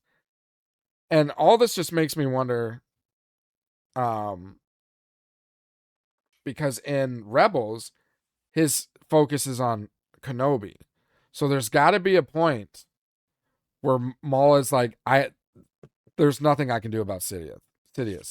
He's was there way too powerful. So my focus is going to be on Kenobi. was there a point in, because how many years would that be? But I thought, I was trying to watch like a recap. Was there somewhere where in Rebels, or where where he gets left on a planet? Where Maul gets left on a planet? Yeah. Well, he gets left on Well, he goes to Tatooine and he's kind of Well, yeah, isolated. it was the whatever I was watching earlier when they were doing a breakdown. They said he was left somewhere for X amount of years, and that's why you don't see him until he finally finds his way off planet and gets to Tatooine to just seek out Obi-Wan. Well, after he gets chopped in don't. half, he gets left in that junkyard planet where he creates his legs, and he's left there for years. But I'm talking about like the scenes leading up to him finding Obi-Wan when they have their final fight, and Obi-Wan takes him down. Okay. You know, is there? I don't know what show it was. Well, he shows up when we first see him in They were Rebels. trying to break it down, and I was kind of like, I don't know where. I haven't watched between. What was it? So there's Rebels. What else am I thinking? Post Clone Wars. You got Rebels for animation, Bad Batch. Oh, is it Bad Bat? I don't. Again, I was just looking to see if you knew or not offhand, but I don't know. Well, I know, yeah, because I'm trying to think. In Rebels, we first find him. He's at the like Sith temple where he tries to persuade Ezra to become his apprentice. And then after that, that's like the end of the season. We next see him. I don't think he's he's trying to get in contact with Ezra because he's trying to get a holocron, and they have to have like a Sith and a Jedi holocron together in order to like see a vision. And then he goes in that vision, he sees binary suns, because at that point he's looking for Kenobi. So he's like, tell me what I seek, tell me where it is, which is Kenobi. So then his vision shows him Tatooine. So then he goes to Tatooine, but he's by himself, and he's going through the desert like he's on his last leg, because I mean, it seemed like he was going to die. No water, no nothing. Okay, And maybe then that's what I'm. Maybe that's that's what. probably what you're thinking, is when he's stranded alone on Tatooine in a desert. Um, Talking about that, just popped a thought in my mind. Going back to Rebels, and an awesome connecting point in this show, and why it was almost important it was important to have this fight between Maul and Vader in in Rebels, when Maul is speaking, I think is speaking of Vader. No, yeah, what Maul knows he needs an apprentice because he can't defeat Vader alone. So it alludes to the fact that he had some kind of encounter with Vader previously. Like, why would he think that if he hadn't? Oh, So him now fighting Maul, or Maul fighting Vader and losing, gives him the understanding like he can't take Vader by himself. So then when Maul sees Vader in the temple, he knows Ezra, he needs someone to help take him down. okay. Wow. When he put the pieces together, yeah, for sure, So that makes sense. I mean, it's not just badass watching Maul and Vader fight. It's awesome, but it's awesome that it makes some kind of connecting element too. Um, Hey, I was telling you when I was texting the other day. So I got spoiled before watching the episodes that Vader was going to be in it. oh really? So I Oh, knew because I he. guess some people had earlier watches to it, didn't they? Yep, yep. I saw. I don't know if I saw or read something, and it's like people like over in like Australia or something had already seen Earlier it access for May the early. 4th. Yeah. So and that's why I text you though. I was like, oh, we're in for a real treat, and I knew you were gonna love that Darth Vader showing up, Well, and man. I And also knew that I mean, I didn't know, but I had a sense that I was. I mean, you could go through the TikTok things that I posted. Like, I felt oh it yeah, had to be if I put money on it, it would be Vader. The next one would have been Sidious, meaning on the holocron or hologram who he was talking to. So it had to be Vader that was showing up. I know, and I have to look back at the scene, but it looked like someone with a cloak. Vader doesn't have a hoodie cloak, No, right. and it would be Sidious or the whatever 11th brother. It to me only made sense it was him because he literally showed up the next episode. Yeah, but the I 11th but I brother, Marok is above him in the order. He wouldn't bow down or call the 11th brother Lord. but there was moments in some of the episodes where it seemed like the first brother kept looking at him like for approval. So it is the first like yeah, you're the first, but 11th, I he's pretty I you get what I'm saying? I don't I get what you're saying. I think it was Vader on the who's hologram. I think they wanted people to be wondering who it was. And oh I think they figured people would know it's going to be either Sidious or Vader. So they're going to want to try and make you think one thing and it's going to be someone else. So they made it seem like it was potentially the Emperor that they were talking to, but just the details, it wouldn't make sense that it would be the Emperor. Again, because the Emperor only really deals with Vader and Tarkin. I don't think it would have been the 11th brother because he's under Marok or the first brother. the first yeah. And I mean, Morak wouldn't be calling the 11th brother Lord or bowing down to him. That's a good point when he said, pretty much like Vader's famous quote, like "What's my bidding, my lord, or Yeah, my master, or whatever." yep. There was also an outside chance that it could have been the Grand Inquisitor that they were talking to, but I don't think they would have been calling him Lord either. So, because the Inquisitors only take orders from the Grand Inquisitor or Vader. Yeah. Again, I'll have to take another look at like what the animation, but the way you would know it was Vader. He's got this helmet. To me, it looked like it was someone with a hoodie, with like their cloaks that they wear. That's what it looked like in the hologram. But I don't know. It's so tricky when you see it from behind and very tight angle. And you're Yeah. just like, Because I was thinking maybe it's just like the shoulder or arm that he's showing, which he has a cape. So then it could be Vader. It looks like a cloak, but it's just his cape. Okay.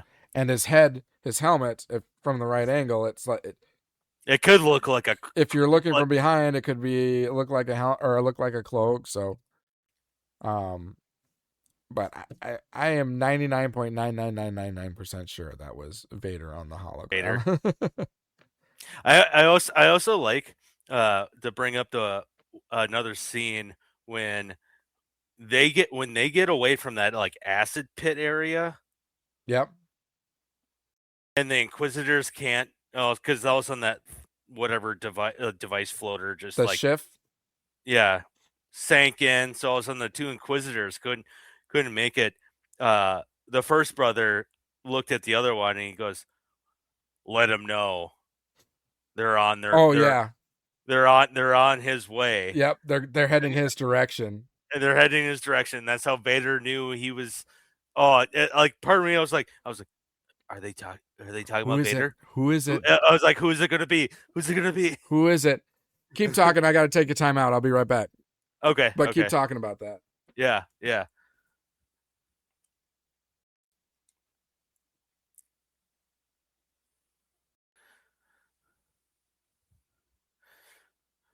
But yeah, and then on top of that, when we get past like the whole fight scene with Vader and everything, we're like going back and forth. That was pretty cool that he had two boots go run over, and he's on the Gatling gun, shooting down the stormtrooper transports. But yeah, we'll see what ends up happening, I guess, with Lawson.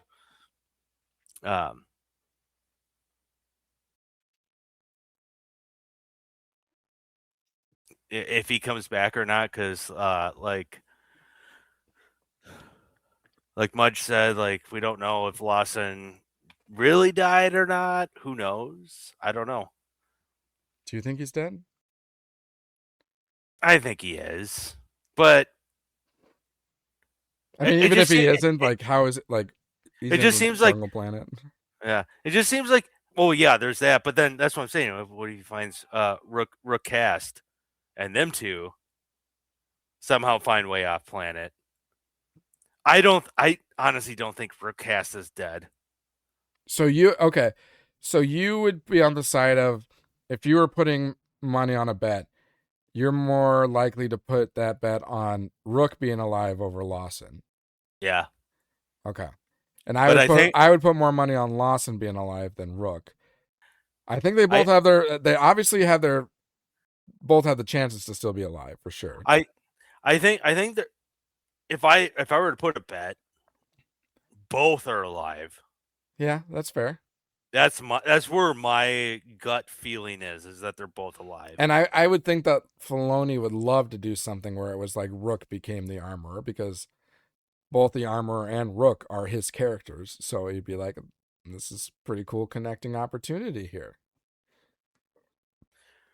And then I don't know if did I say this before? There was so we were continuing on towards the end of this whole like sequence of fighting with when Vader then starts fighting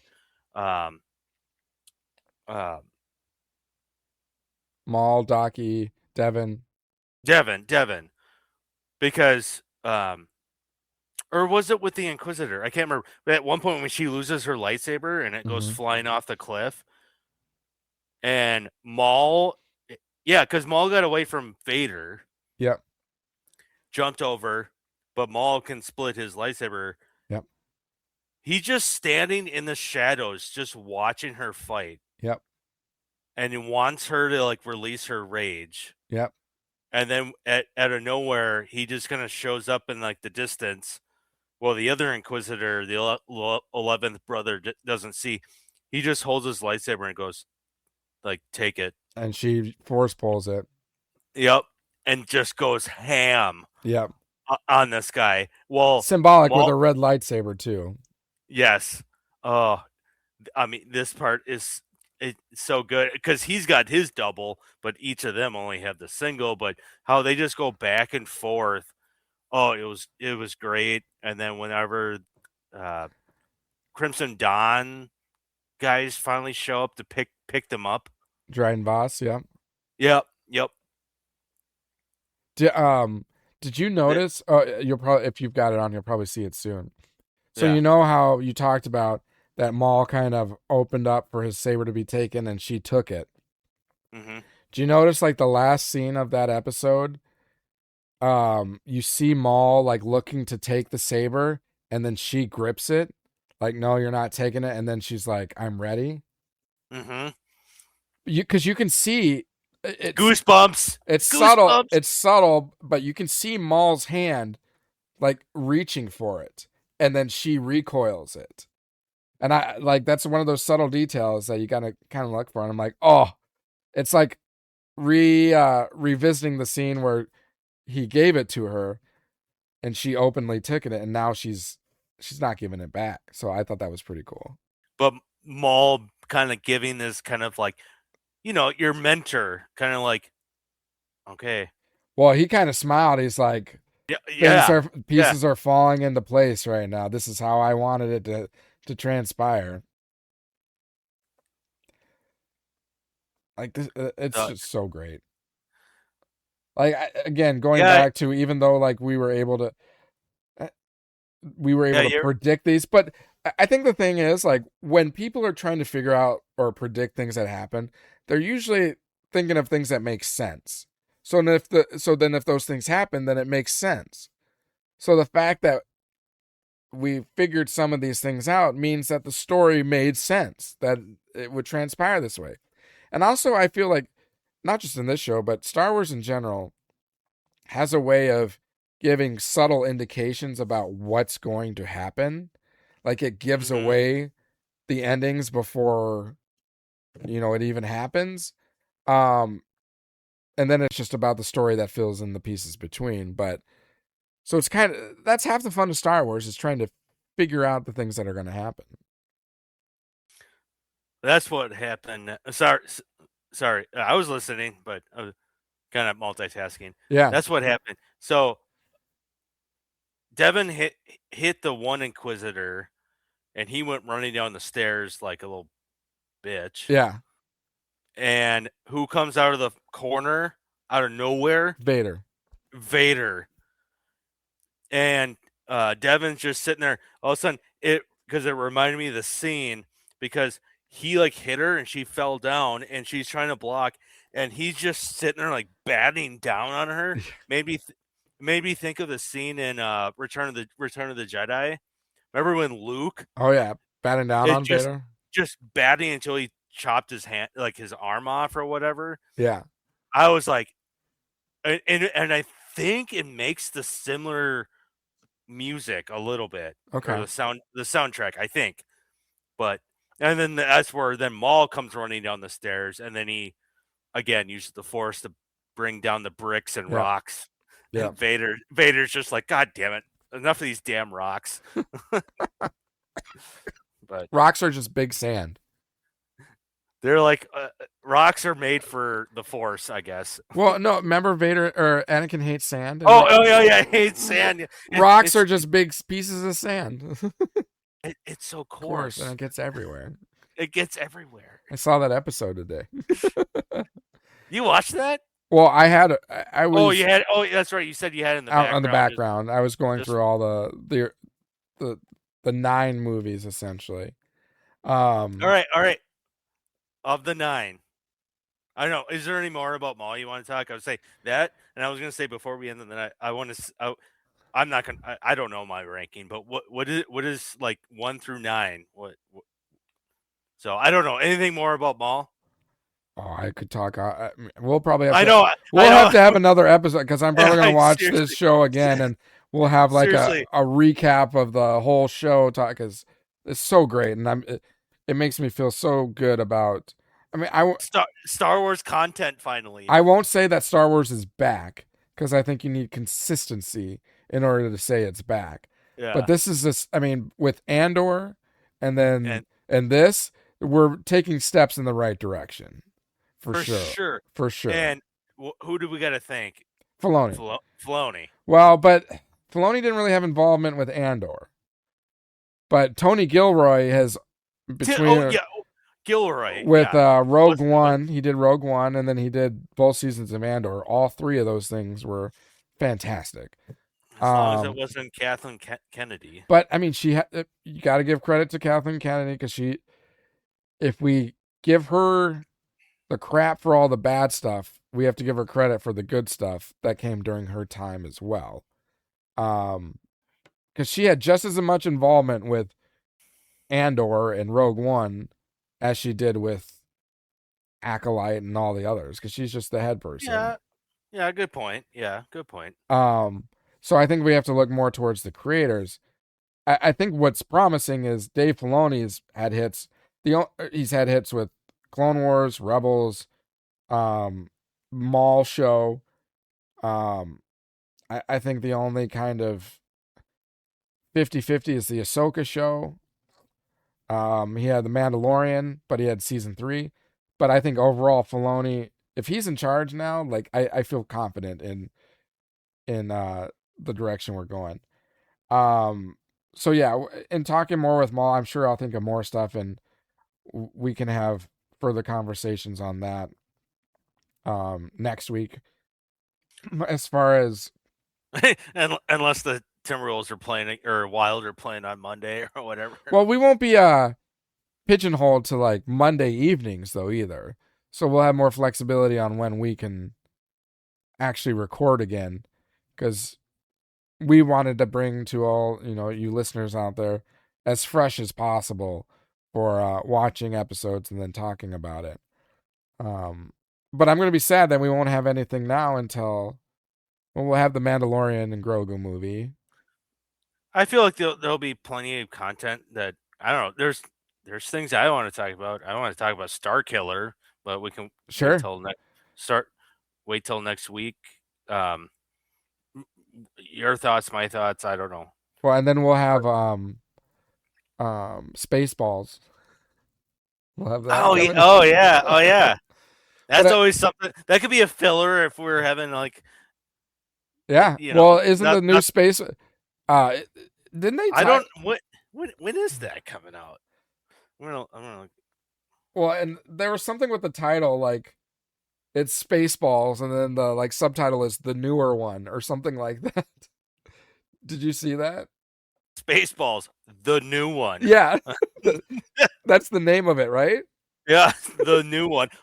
Oh gosh, Vader's coming through your wall behind you. Seriously, I was like, what the hell? No, I got a good laugh at that. Like, because it's usually like Star Wars, A New Hope, Star Wars, Empire Strikes Back. Well, now you have Spaceballs, and then you have Spaceballs, the new one.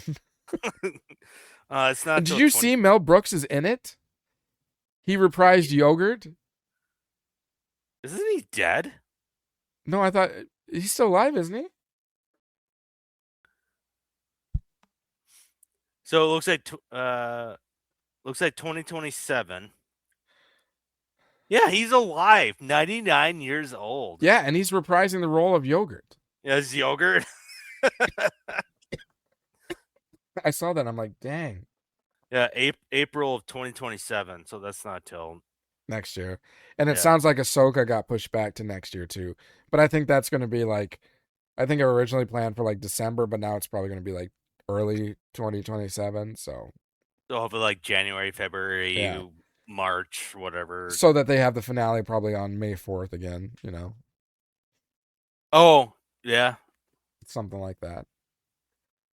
Um, God, Mel Brooks played multiple people in that. He was the president. Remember? yeah, He was also the president. Scaroob. but he's only doing yogurt, right? It In says the here new one. it says he's doing that and the president. Oh, never mind then. Spaceballs, the new one. Oh, that's hilarious. Genius. Is he the Well, writer? he producer, writer. Yep, producer. Not the writer though, but he's the producer. So usually a lot of producers kind of say what goes and what doesn't go. Well, it was his idea, right? Because he's got a whole line of different comedies that he does. Oh yeah, for sure, yeah.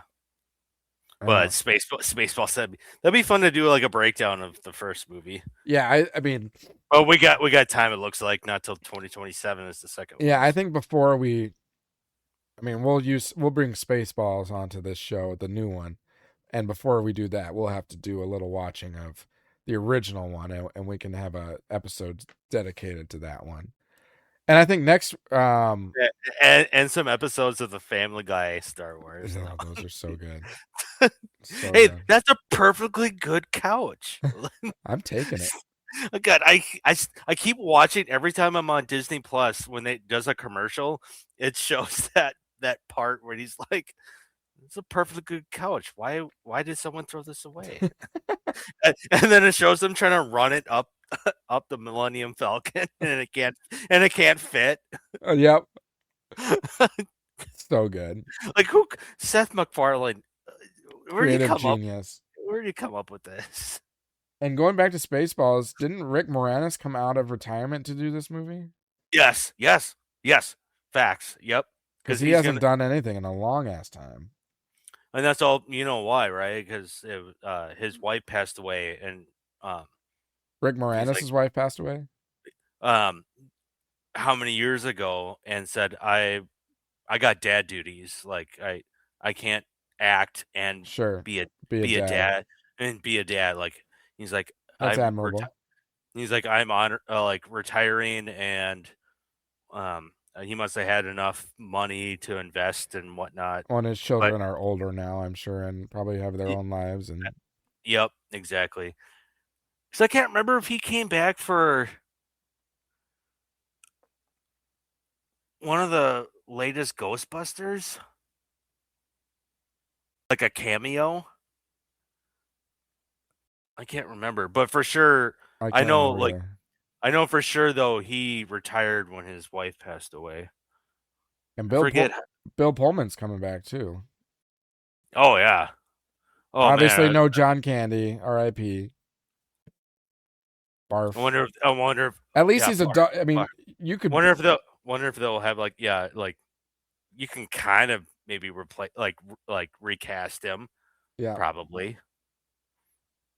If if Chris Farley was around, what if they put him in for Chris?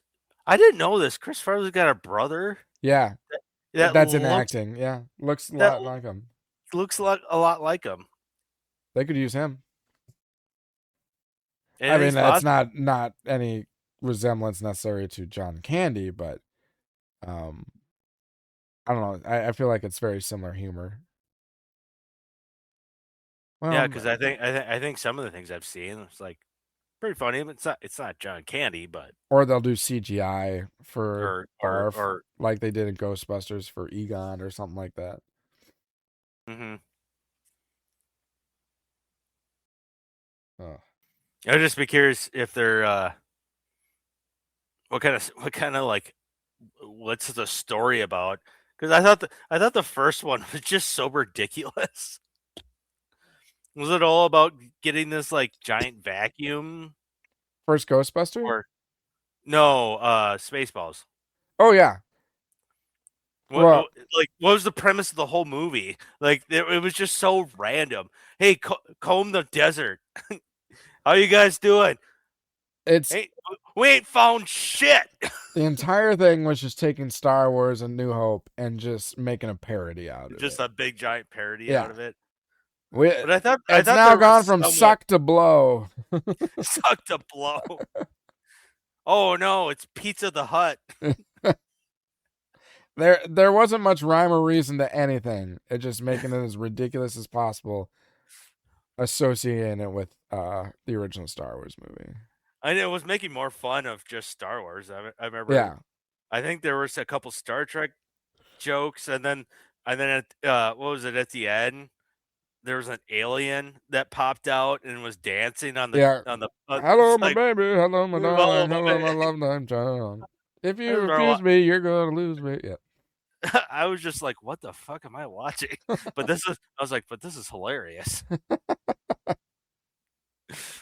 Oh, man. And then the Schwartz, and then when he like pulls the lightsaber, it goes, ooh. Like, I see your Schwartz is as big as mine. And they always hold it, so it's like down there. It's a ring, but their hands are I know, more in their crotchal region. When they draw it, yeah. it's like what? Yeah, we'll do a episode dedicated to that for sure. Yeah, I would say find it whenever, if there's downtime between content to talk about. That'd be fun. That'd be fun to talk. I think I joked with Peterson. I think he might consider jump on for that one. Might consider. That'd be fun. Like, so that'd be fun. I don't know. The only other thing I just thought of that worth mentioning. Did you notice that they never had for Maul episode or chapter 10? They never had the title revealed for it. It was always just listed. So each chapter has its own name. Chapter 1 is The Dark Revenge. Chapter 2, Sinister Schemes. Chapter 9, Strange Allies. So number 10 was always listed as just finale. But then when they showed the episode, it's called The Dark Lord. But if you go into Disney Plus, it still calls it finale because they don't want to spoil it for anyone. For me, it says 10. Episode 10. That's all it says. Oh, really? Mine it says finale. I know. I don't know if there's something wrong, but yeah, it just says episode 10. That's interesting. Why? But I do remember because they don't want. If they showed it, people would figure it out before they even watched it. Well, because both were released, like episode chapter 9 and 10 were released at the same time. Right.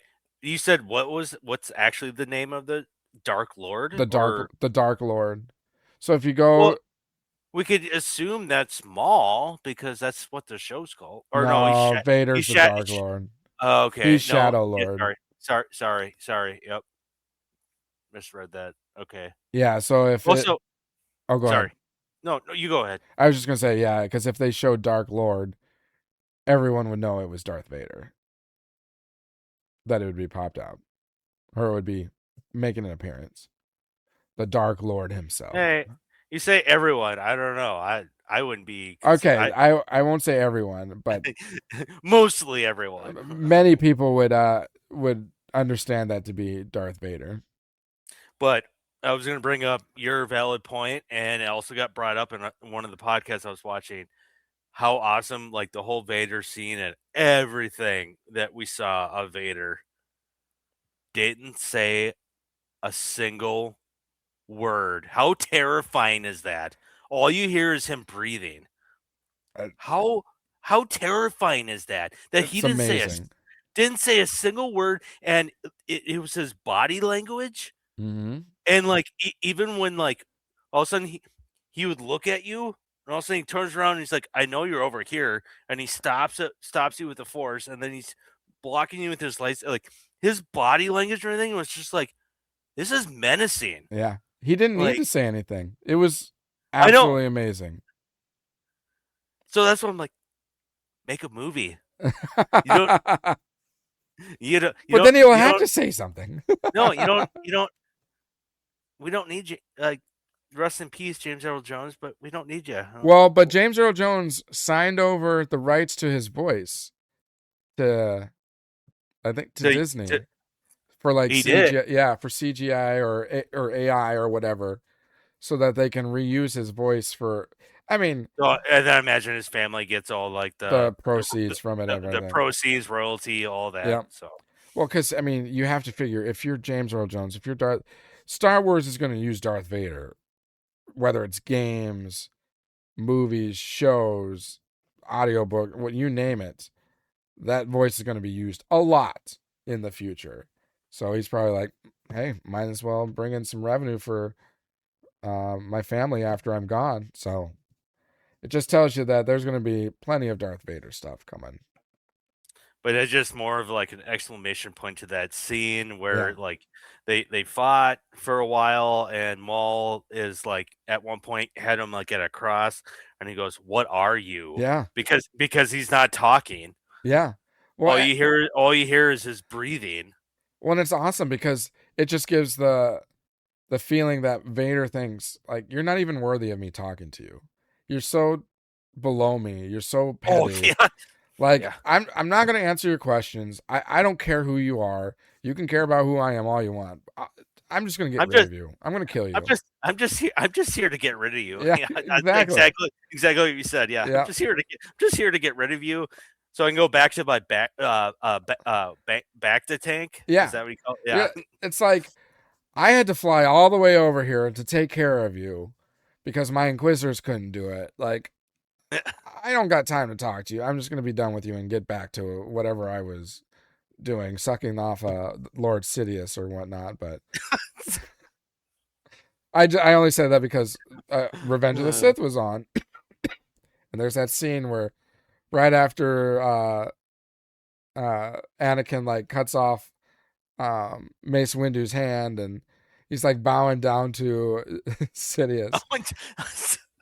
And that was such terrible angle to take with the camera. No, you're totally right. And timing it up with what? It's like it was funny because it was coming up and it was like shortly after Colleen came home, and I'm like, watch this part. Watch how inappropriate this part is. And I have to be like, I don't know, I have to speak in code because my kids are around or whatnot. I'm like, watch this. And he's just like, ooh. And I'm like, you see where the angle is for his head? And you see him like, and he's like moving his head too. It's like the way his eyes close. Ooh. It's like, who made the idea or who came up with this idea to have this angle and do that? It's like terrible. I'm sorry. Anyway, so that's what with the Inquisitors not taking out Maul or these Jedi, he's taking Vader away from his responsibilities with Lord Sidious. I will say I think we'll get more Vader in season 2. I hope. God, I think there's going to be a time jump.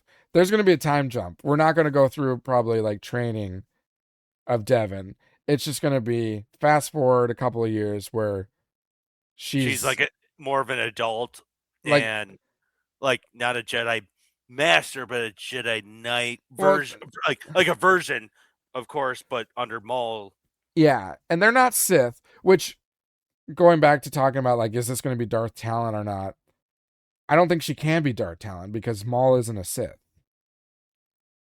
He despises the Sith. And only the Sith are Darths. So she can't be a Darth Talon unless she parts ways and becomes a Sith. That's what I think I was telling you about, because I was like, well, how could she be... Oh, and that was another thing. There was someone was breaking down about the Talon and how she could be Darth Talon. The Talon has something to do with her old master. Well, I made the comment about. Or was it you that told me that? Then I can't. So Daki's hands are talons. Yeah, that's what it was. Yes. And like, okay, I don't think that's coincidence that Yes, that's not coincidence. That's why I But it think could just be like paying homage to it a little bit. Like she's not going to become Darth Talon because like they're not Sith, but we'll have her master's hands be talons and be like, see if people catch on that or something like that. I don't know. Because no one would be like, I'm going to call myself Darth Talon because my master had talons that were hands. You know what I'm saying? So I think it's just more of like a Easter egg type of a thing, fan service, but probably will not have meaning. But it does because It's her character's inspired by Darth Talon nonetheless, because Darth Talon was the apprentice to Maul, and Devin is becoming apprentice to Maul. So, but you know how much it meant to her when her master fell. yeah, When she yells, no, just like Obi-Wan did. yeah, It looks like she's on the road to vengeance. yeah. She Like wants like revenge. like Maul. Yep. And that So and it's funny because sorry, go ahead. I was just gonna say I think she still will hold on to certain Jedi values, but Yep. I think over time that dark side will consume her. Because I mean, fear leads to hate, or what? Fear leads to hate. Hate leads to anger. Anger leads to suffering, or fear suffering. leads to anger. Anger leads to hate. Hate leads to suffering. And suffering leads to the And dark side. the show, like a lot of allusions to like a horror and fear and everything, and then anger. You see her get angry many times in fighting the Inquisitors or fighting Maul or fighting Darth Vader. Like just her facial expressions, like even her grunts and whatnot. Fighting the cops. Yeah, fighting the cops. So I think now we've crossed that anger, and I think now it's developing into hate. It's going to be hate in Vader for killing her master, and then that's going to cause her to suffer and fall to the dark side. But we I shall think see. we'll see. I just find that interesting dynamic though. Like you said, there's going to be kind of like this middle ground though, still between where Maul is now. Yep. And with her and with Devin, she wants revenge probably for the death of her master. Yep. Who's that against? Vader. Who does Maul want vengeance against? Sidious. Isn't that what if we got like a Maul Devin v Vader Sidious? Wouldn't that be awesome? But who would win that fight? That would not even be a fair fight. Like, there's no chance Devin and Maul would win that fight. They barely could stand their grounds against Vader. Vader alone could take Maul. Emperor could take down, or Sidious can take down Vader. And Devin's the lowly one on the totem pole. So, but I think season 2, I think we'll jump forward. I think they'll be more established in their relationship and master apprentice, and not Sith, not Jedi, or whatever they are now. But I think they'll dive more into Crimson Dawn and the underworld, and Maul helping Drain Voss, taking down the Crimson Dawn crime lord, so then exit that guy. They name dropped him, but I can't remember. And then insert Drain Voss as the head of Crimson Dawn. And then Maul working his way that he's the head of like all the crime lord, all the underworld. I think we'll get Kira or some kind of connection there in the next season. So to Solo, I think we're setting past to the Solo movie in many ways, at least the end of it. But that'd be great if they can get into the like you said, segue somehow towards where Solo ended, and then just expand a little bit more. Yeah, You're not gonna make any more live action movies. Well, why not just continue the That cartoon I think that's series? what this is gonna do, and I think Maul realizes like he can't defeat Vader. He can't defeat Sidious. He's got to train this apprentice, so it's got to be in the shadows still. And if you do it amongst the shadows of like the crime lords, and if you're in charge of like all the crime lords, that's that much more protection you have. So, I mean, his gang Yeah. is gone. He needs a bigger army or bigger support system, and I think that's where you're going to get all the crime lord stuff. And um, yeah, so Yeah, yep, I can totally see what you're saying. Totally, and then totally. Could, Vader and Sidious potentially, well, Vader likely, Sidious maybe will play a part into that because Vader's going to continue to hunt down Maul and the Jedi along with the Inquisitors. So, and I think we'll get Marok again, and we'll get that tying between Marok and Morgan Elsbeth, which will lead into were they in like Filoni's Ahsoka show and I everything. want to So, say yeah with Ahsoka and yeah how and we see that I don't know if you've heard, but there are also rumblings that Disney wants to bring back Maul and not have him die at the hands of Kenobi. I hope they don't do that. I so it doesn't get cut in half and down the shaft. No, he There, does, meaning when in Rebels.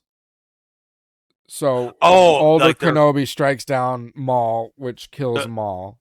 their final fight together. Yeah, You're talking about that? there's Yeah, speculation that they might what's the term when they like make redo it something? like uncanon. Retro um Okay, retroact that so that he didn't end up dying in that scene. I'm not saying it's true or not, but there's been rumors that because of what they want to do with Maul now, they have the issue of that they killed him off in Rebels. And when they shouldn't have, but yeah, because I think they want to go back to George Lucas's vision of a sequel trilogy in a way with what they had planned with Maul. oh, But they can't do that because they have the sequel trilogy. But what they can do is squeeze it so it happens before the sequel trilogy. But they would need Maul alive for that. So then they might bring him back or something. I hope they that just leave him dead. But I thought that about when they killed him off in Phantom Menace. And like, how is he still alive? But hey, now that he's still alive and he's doing what he's doing, like, I'm okay with it. yeah. It's pretty But badass. I think at that point with Maul though, I think the fact if you didn't watch the cartoons like Rebels Yep. and all these other like to understand the backstory, there's a lot of people that wouldn't know. So I don't know. Can you just continue what you're doing with the cartoons? We'll cross that bridge when we have to, but don't make a live action. Yeah. I don't I think they guess I will. I don't I think they. guess at this point, I think I, Maul would probably stay animated. I don't know. I mean, what would you do? Would you attempt to make a live action movie? I mean, I he was in wouldn't. Solo, but For what? because you would have to. It has to be what's his face for the voice, but it would also have to be Ray Park, Ray Park is the physical actual actor, physical actor. and then is it starts with an M. Sam Witwer. So yeah, that's what it is. Yeah. Sam Witwer would have to be, so it'd have to be a voiceover. Which I thought, didn't they do that in that little cameo at the Yeah, end? they did it with, but it was easier because it was a Just hologram, and it was just for a short. short period, Make a whole movie might and be live might action, and you see him non-hologram. It would be more. It'd be a little off, I think. be. Yeah, yeah. So I don't know.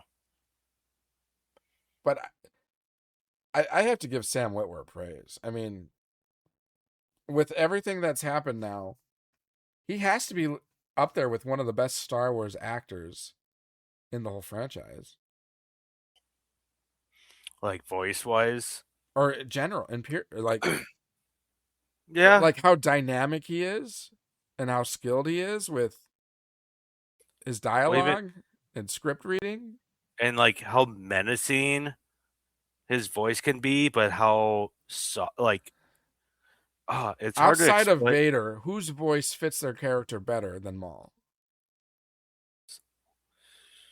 I mean, no one will ever beat Vader. I mean, James Earl Jones. No one can beat that. no. I mean, he is the epiphany of bad guy in film history.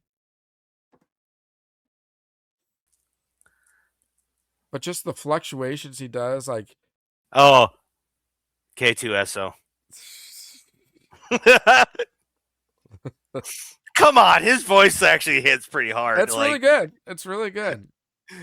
And I'm still gonna put Sam Witwer over him. Alan Tudyk. Yeah, him. I put the coordinates in. Where are we going? Like, oh, I'll let you know. It's like they never left. Or what was that whole like conversation in the cockpit when Andor wasn't telling them like where we're going? It goes great. They never tell me anything. Oh, He's so God. good. I do wish we could get more of it. Unfortunately, we probably won't get any more K2SO, but I wish we did. Like, I was really relishing what little we got in Andor after Rogue One. And your favorite part that I still laugh to this day in Andor, I have cleared a path when he does the hallway scene. Oh yeah. And he's like, Cassian, I have cleared a path. It's like that's I told you to stay with the ship. I love that show. I wish it. I mean, it did get great accolades. It was nominated and won a bunch of awards. Oh, it did. Mm-hmm. But I just wish that God. it's mostly like diehard Star Wars fans that are probably watching that show. And I wish, like, if there were non-Star Wars fans that would watch that show, they would be like, "This is a good show on its own." I know. If you weren't, if you stripped it from the Star Wars title, and it had nothing to do with Star Wars, it'd be a great show on its own. Yeah, totally agree. I try to get some of our mutual friends. They don't care to watch it because it's Star Wars. I don't. If that's the reason, because Star Wars is in the title. Like, come on. I'm like, did you watch Rogue One? Like, oh, I loved Rogue One. I'm like, you're gonna love this. Like, Andor's almost better than Rogue One, in my opinion. There's more depth to it. I mean, Rogue One's awesome because of its connections too with, like, we're visually seeing a lot of Star Wars stuff that we love from the original trilogy. I think we talked about this. This is literally a trilogy. Yeah, it is. Season 1 of Andor, season 2 of Andor, and then Rogue One.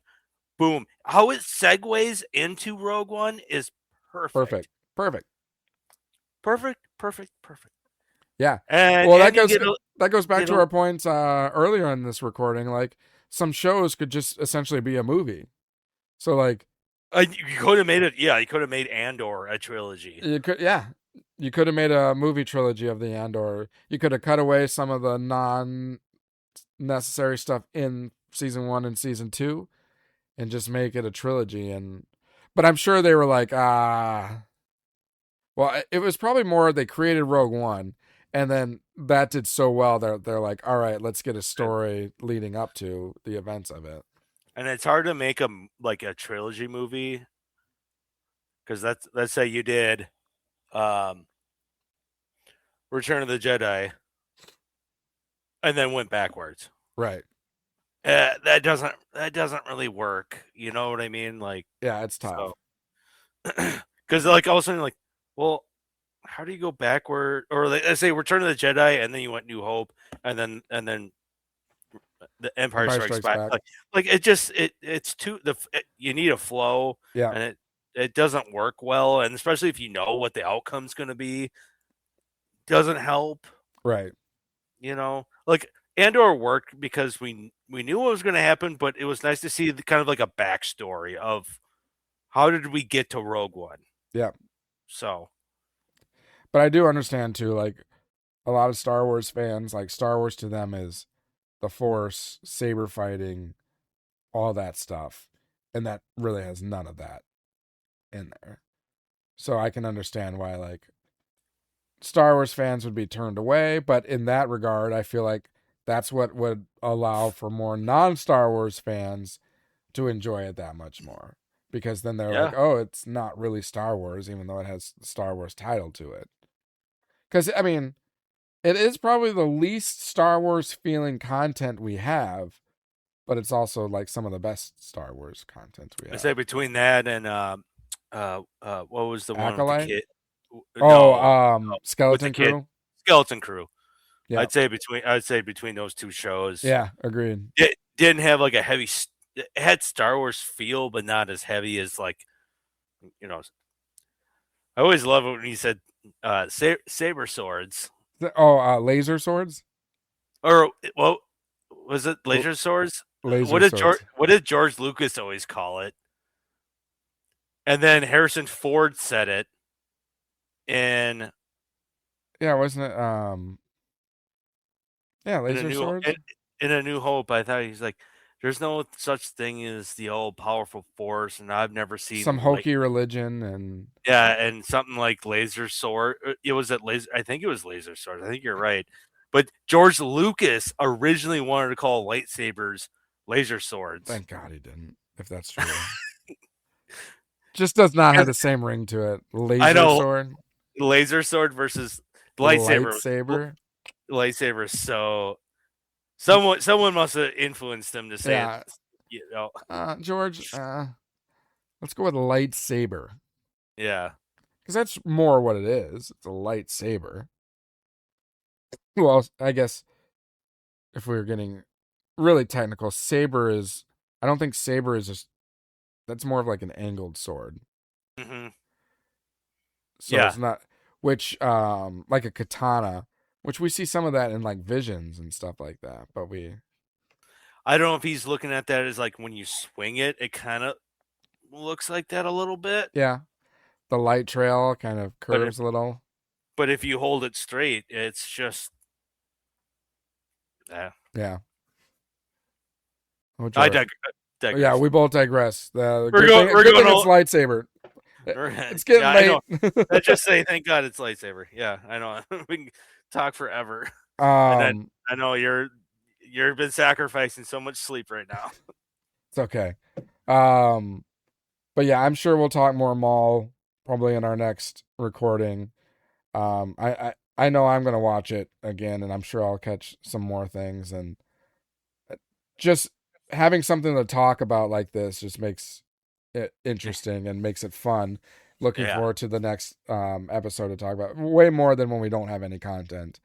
But when we have bad content like the Acolyte, sometimes it is fun to talk about that crap too. So, but good that Star Wars, I feel like, is getting back on track, getting some good stuff. Looking forward to season 2 of Maul whenever that comes out. Hopefully next year or the year after.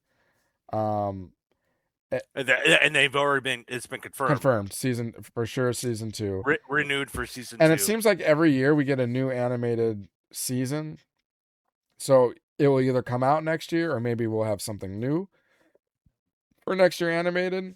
But because we had Bad Batch before Maul, and before that we had Rebels, and we've had Tales of the Jedi, Tales of the Underworld, Tales of the Empire, Clone Wars, all sprinkled in amongst those other years. So I feel like either next year we'll get season 2. Well, it'll probably be next year we'll get season 2, and then maybe something else animated. But I mean, I hope so. 10 episodes, which is everyone. 10 episodes, and they're like 20 minutes each. I would say they might as well have just made it 5 episodes, 40 minutes each. Yeah. Because, did you find it weird?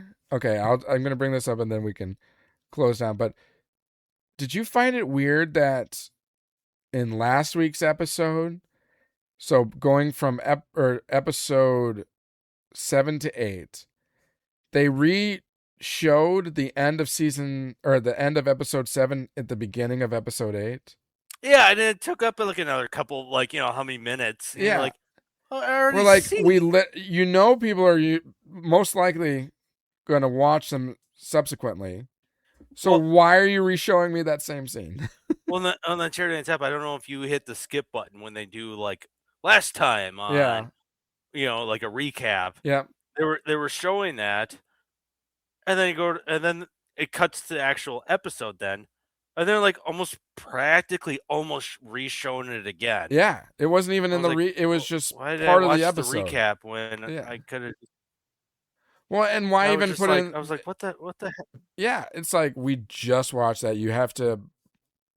I assume to believe that they knew people were going to watch them subsequently, so you didn't need to re-show that last scene of the Inquisitors fighting Maul. So. Mm-hmm.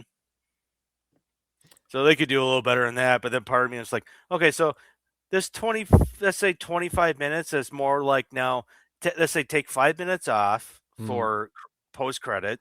Yep. And I just watched another 3 minutes. So you're telling me I'm getting like 16 minutes of this episode? Yeah. that would be my frustration. And it's been like that with all of Disney's like shows I've watched. Like they like cut you short. It's the same thing with I've been watching the new Daredevil Born Again. Sure. There's moments where they're doing this like whole recap, but then they do this whole like the first 10 minutes of the episode is them kind recapping. But it's like it's new scenes. Right. But they're recapping. Like reminding everyone how they got there. I was like, well, why did I watch the recap? Like, what happened last week on this episode? And I was like, yeah. What? Why? And so you're like, why am I paying for you're content? Wasting my time. I know, seriously. It's like I could fast forward here. Like, what the hell? Like, I don't know. I digress. Yeah, I just wish that they would be like with the Maul episodes instead of 10 episodes releasing 2 at a time. Just say 5 episodes and make them and just combine them. I think you should. That would make more sense to me. All right. Know that why they do that is like week by week, word of mouth. Then you get people that are like we're telling other people, and then they're like, "Oh, I don't have Disney Plus," and then they end up getting Disney Plus because they want to watch it. So and it doubles their engagement. You're clicking into 2 episodes instead of 1, which all counts towards metrics. Oh, which is. Yep. Did you hear Acolyte had a surge of viewership as Maul or during the Maul showtime? Do you know really? why? Do you know why? Why? I think I might have heard this. Why? Because the Acolyte was defaulting as the next autoplay after the Maul episode. Yes, no, mine was doing that. I was like, I don't want to fucking watch this. But every time it flips over, it counts as an engagement with Acolyte. So then, I don't know if it was Disney or someone was like sending out the message, "Oh, Acolyte's coming! It's getting interest," and everyone was like, "No, renewed." It's just because it's what followed the Maul show of default." I thought that was funny. It's like they're trying so hard to push that this show was good, and it was like, no one okay, I won't say no one, but a vast majority of people that are fans of Star Wars will tell you that was crap. I heard Disney might try to disclaim that show because they should. Because if you do that, they've done that with Disney and other companies, but Disney specifically this past year disclaimed. Yeah. Certain like movies or shows, so that means like it's off the platform. Well, they did that with the Willow show.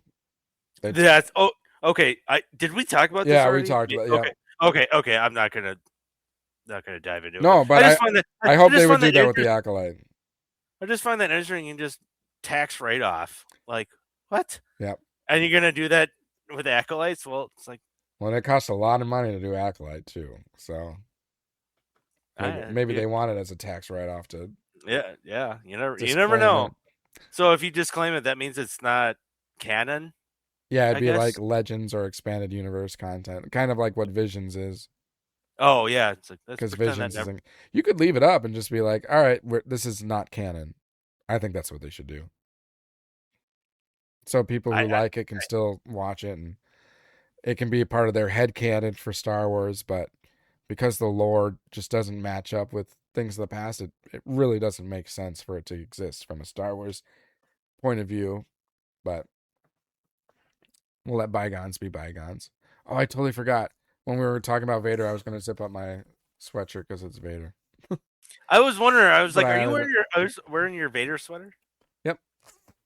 And I don't know if you can see, but the little pins are lightsaber hilts. And the string is red, so it's like a red lightsaber. Here, let me see if I can get it closer. You see it? Mm-hmm. Yep, just like yours. Little miniature of these. Yeah, see? Yep.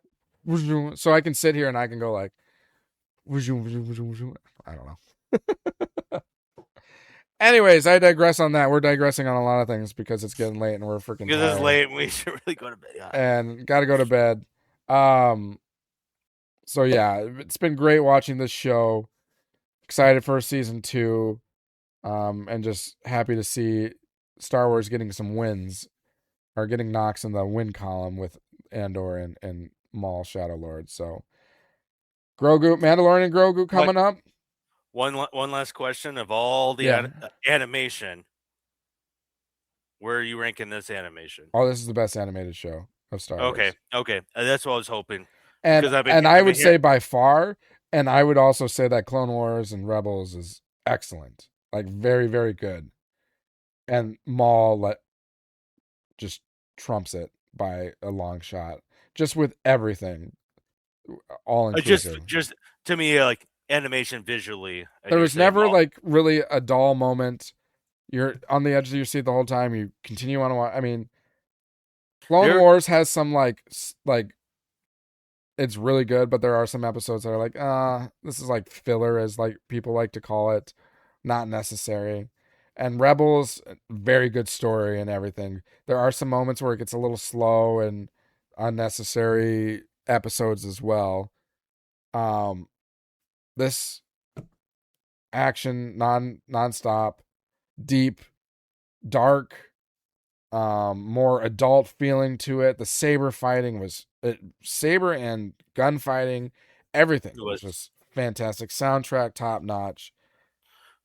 They were even talking about how in one of the podcasts I was watching how detailed Maul has, like, they evolved, where like it's literally like you can see like the reflection of a lightsaber, let's say it's blue or red, like reflecting off them. There was a moment with Vader literally had his lightsaber on and you can see it through his lens of his mask. Mm-hmm.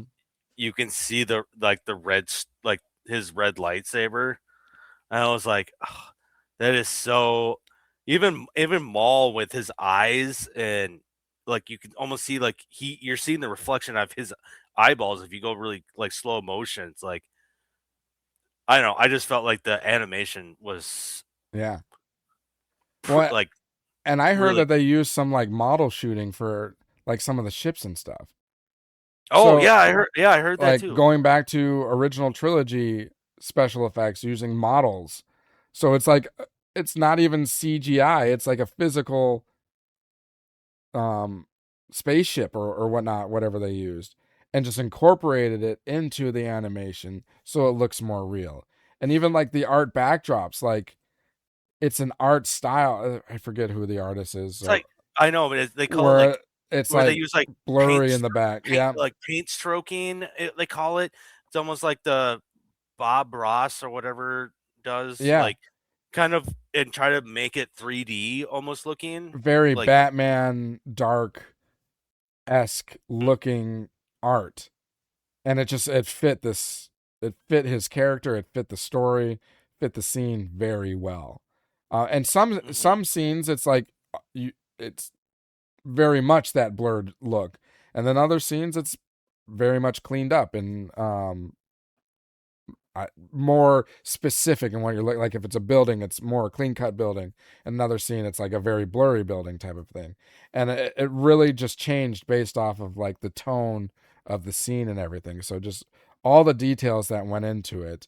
The sabers, we were talking about how the look of the light, how it like swings in a curved look. They really extenuated the I forget, the light flash or whatever they called it. So it looks more like a fire burn or something like that. It's just so cool, the detail that the show went to. So I'm sure that will continue in season 2. I hope it does. All those things that we just talked about. So can't come soon enough. But I feel like we'll get more. We'll see about Mandalorian Grogu. I still have my hesitations. I know maybe this next trailer is better. But just because it's a different trailer doesn't mean those other scenes don't exist in the first trailers we saw. So some of those cheeky humor stuff are probably still in the movie. But we'll nice see. Shot. We'll see. Nice shot. Nice shot, baby. Nice shot, baby. No. Or Grogu like messing with buttons and the ship like shuts down. It's like, yeah, if you get around to seeing the new trailer, you find out Grogu or Mando gets like all of some new weapons, and there's a scene where he picks up that rifle that he lost. Yeah, and he goes, "Hello." He says something like, "Hello, baby," like he misses that. Because I said, that gun. He's got all those he's got all the bullets like for that gun, like he's got it on his boots, and he's got like a bandolier. Sir, why are you even wearing that right now? It's weighing you down, and you can't even use them. Yeah, and you can't even use them. You don't even own that throw rifle. it at someone. Yeah, but anyways. All right. Well, we'll wrap it up. If you've made it the almost 3 hours, it's been 2 hours and 51 minutes. So applause to all of you that are still around. Definitely our longest episode, but I think Maul finale definitely deserved this talk. So, thanks and for happy Star Wars Day. May 4th is kind of done now over in California. So if you're happy listening, Revenge of the 5th. We've now established Revenge of the 5th. From one Star Wars day to the next. So, but if you're listening to us right now, hit that subscribe button, like, follow, rate, review, comment, all the above. Greatly appreciate it. Remember, at 200 subscribers, we'll have a prize giveaway, and then we'll have another one at 500 where we'll be giving away a Theory Saber lightsaber. So you're not going to want to miss that one. Make sure your name is public so we know who to enter into the drawing, and we look forward to bringing that on the live stream to announce that winner or actually pick it. Till then, have a great rest of your day. Have a great rest of your week. Enjoy the Star Wars holidays, and we look forward to talking next week. So as always, may the 4th be with you. Thanks for calling. This is Han Solo, and I'm going to be keeping you company for the next few hours right here on the Midnight Shift. Something's telling me